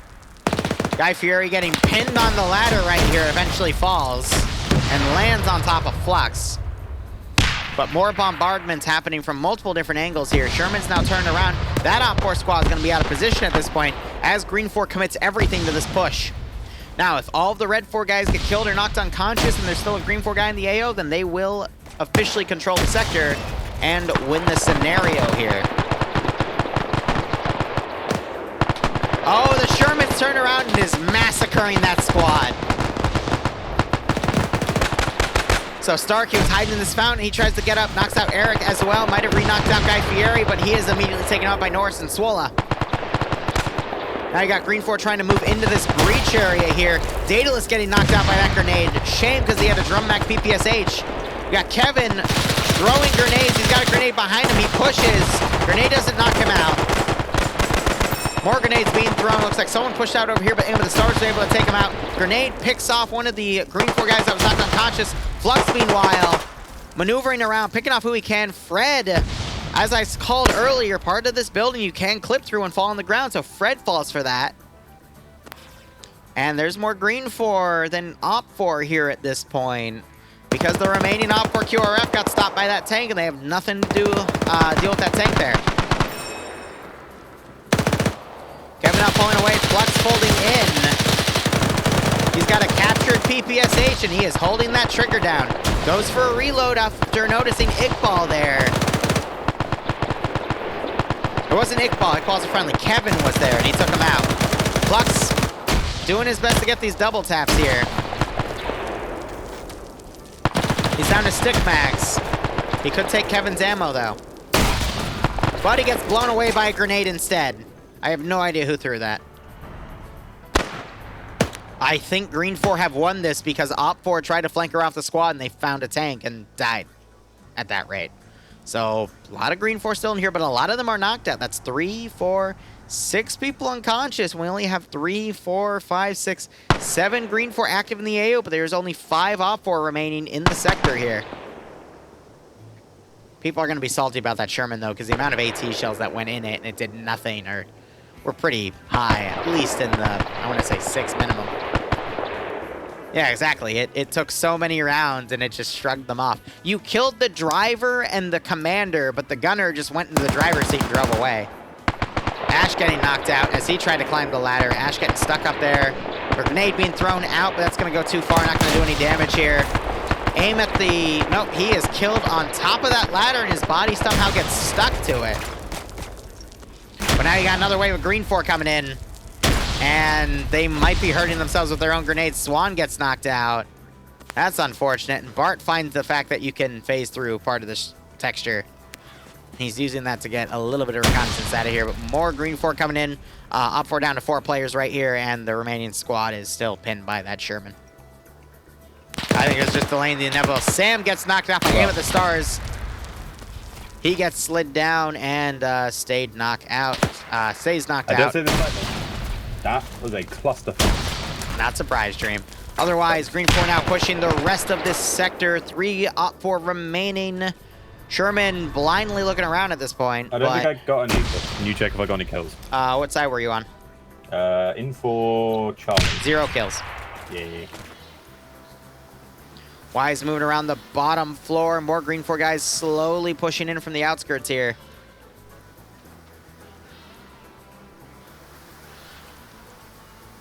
What happened at the start with X-Ray? All of Green 4 X-Ray got wiped. Then Green 4 pushed all their force to kill Op 4 X-Ray. And then a tank gun started shelling the entirety of Green 4, and they took 5 KIA. Yeah, you don't want to hear Guy Fieri's thoughts on that. Sounds like a skill issue. I didn't like this. It just didn't feel right. It's okay. So Green 4 regrouping with their remaining force. I still think there's going to be a Green 4 victory, but... I don't know. Do I want to say the funny B word? We see Green Op 4 trying to rally what they got. We got a PPSH and SVT-40 and a Mosin remaining. And you have... Oh, the Sherman's pulled away to try to find the rest of that Op 4 squad. But Op 4 have seen this as an opportunity to push in. This could turn around if someone with some sort of automatic weapon could get behind this Green 4 push and take them out. This could still turn around because that Sherman pulled away from its Overwatch position to pin that squad. And Ghoststad is the one with the PPSH, and that thing will fucking shred. Yes. These 3 guys going to make it in before Angoshtag can see them, though. Yes, they do. All right, Green 4 starting to breach otherwise. Swollen, I think, found one of the... he found the PPSH guy prone and took him out from the rear. Angoshtag can hear Iqbal Frodo talking. He's trying to get his friends to come near without talking. Yeah, you can see he's like doing the head sway. Oh, he's... They chuck a grenade through there, otherwise come around. Kabooey. Oh, here goes Zente. He just knocked a guy out with the SVT. Zente's coming in. They failed a grenade throw. Frodo peeks his head up, gets confused. Zente moves out. Iqbal's Zente's going to find Iqbal as he's combat looting. And Iqbal's taken out by Arnostad. Bart and Frodo don't realize. Nope, they could still be flanked on the rear. They still do not realize. How the hell did they not realize? Oh, do you want to know a funny story that happened down the X-ray? Not right now, because I am covering what's going on right now currently. Now the Sherman's coming back in. This could now go either way, because the Sherman stopped pinning these remaining forces here, so...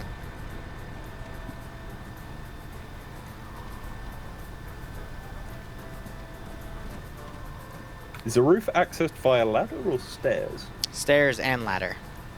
Ah, okay, so there is 2 ways to... Alright.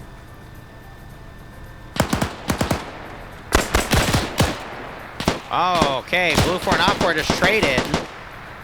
Oof. staying right there. Got a second shot on Frodo. Zente Trying to get versus shots on Bart. Grenade lands. That falls through the building. And still kills the unconscious Green 4 guy. A charge was thrown. Oh, no. Oh, this is bad. And that blows Zint away.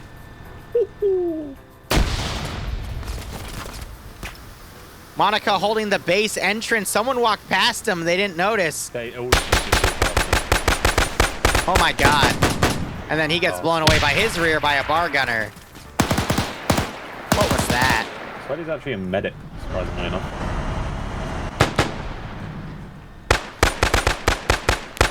Alright, they double tap Monica there. They're confused because Verdikov is blocking the door because he's down. No, he's back up now. He's back up now, but... Yeah, I get you, And you still have Mobile X camping up here. He's the guy that knocked Kiri out, which I thought was really funny. Friendly fire. No, God. Well, Please tell me that wasn't a frag. Okay. This is the last week of World War II, so... Another frag going from Mobile X to another op-4 position. It's a smoke. Did someone die? Mobile X is waiting to see people come out of this smoke area. Might catch Martinez. Kabubi and Swan are having a fight right now. You did carry. It was kind of funny. Ooh! Well, misses a shot. Oh no! I thought he got something. Yeah, Kabui got the kill there. No, Swan. And Martinez gets knocked out. But Mobile also gets knocked out. Yep. Swan's moving up. Kabubi versus. Oh, did I say Martinez got knocked out? Sorry, Martinez knocked out Mobile. Nade failed. Nade. 3 versus 5 at this point because one of the grenades got knocked out. Swan getting knocked out by Ace with the SVT. Swan was running there. That was the reason he. That Mobile wakes back up. I don't know if you said that. Apologies if you did. What's Mobile got on his back? That tube thing. Is that an AT? Yep, so Mobile did wake back up as you called out. Has Mobile got AT on his back? He has a used Panzerfaust on his back, yes. Oh, is it used? Ruffus got knocked out. Kabui gets knocked out by a grenade. Shame, he was on 4 kills. Carl's. And Verdikov bypassing. Kabui could still wake back up.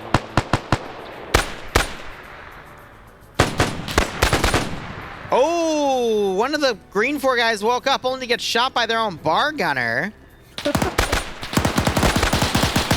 Arna's firing out the doorway there. It is 3v4. Not including Shepard driving around the tank.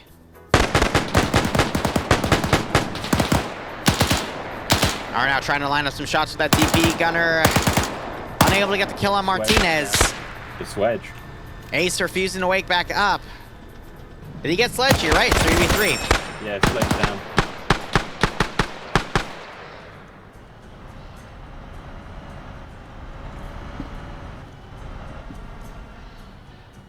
Actually, 2v3. Oh, no, Mike's in the corner. 3v3. And you have the tank. Yeah, but Shepard's not going to do anything with the tank.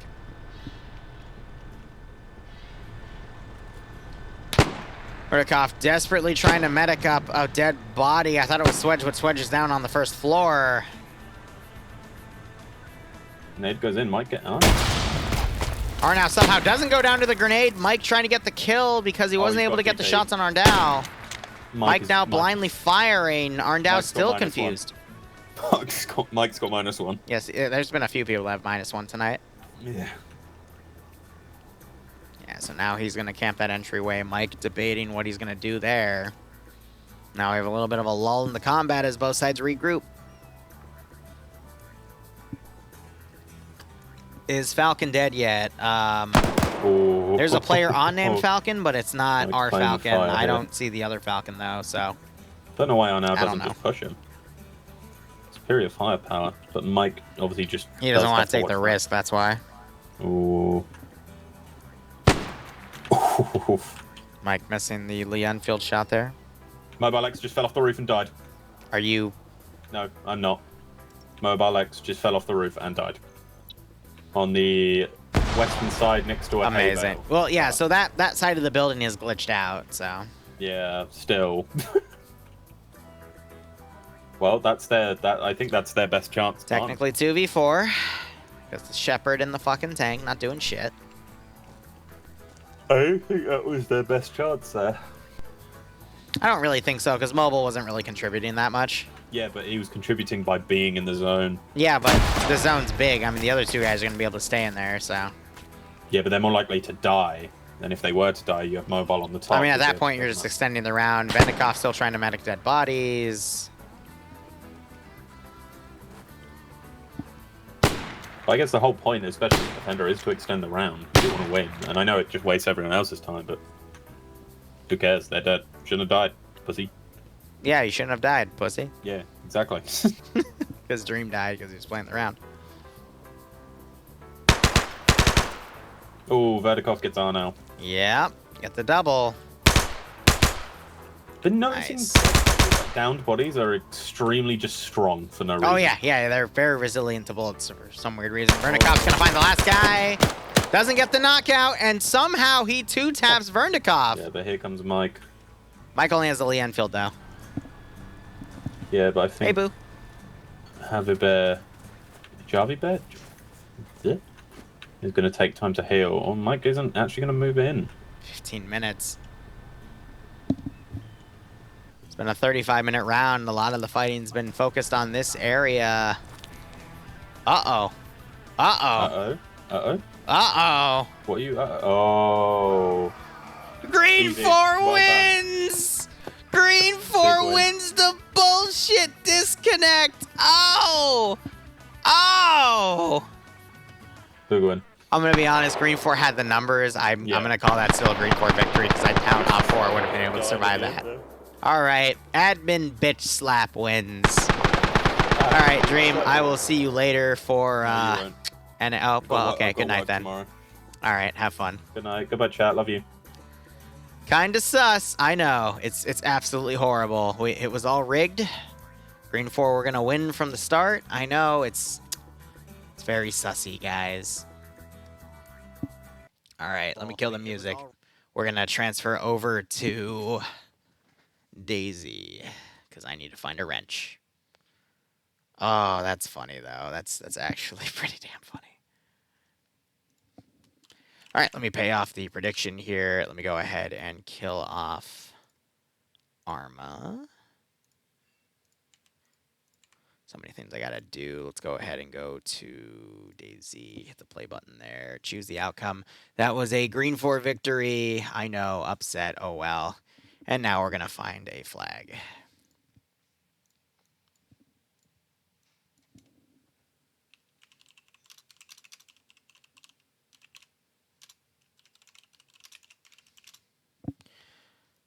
Okay.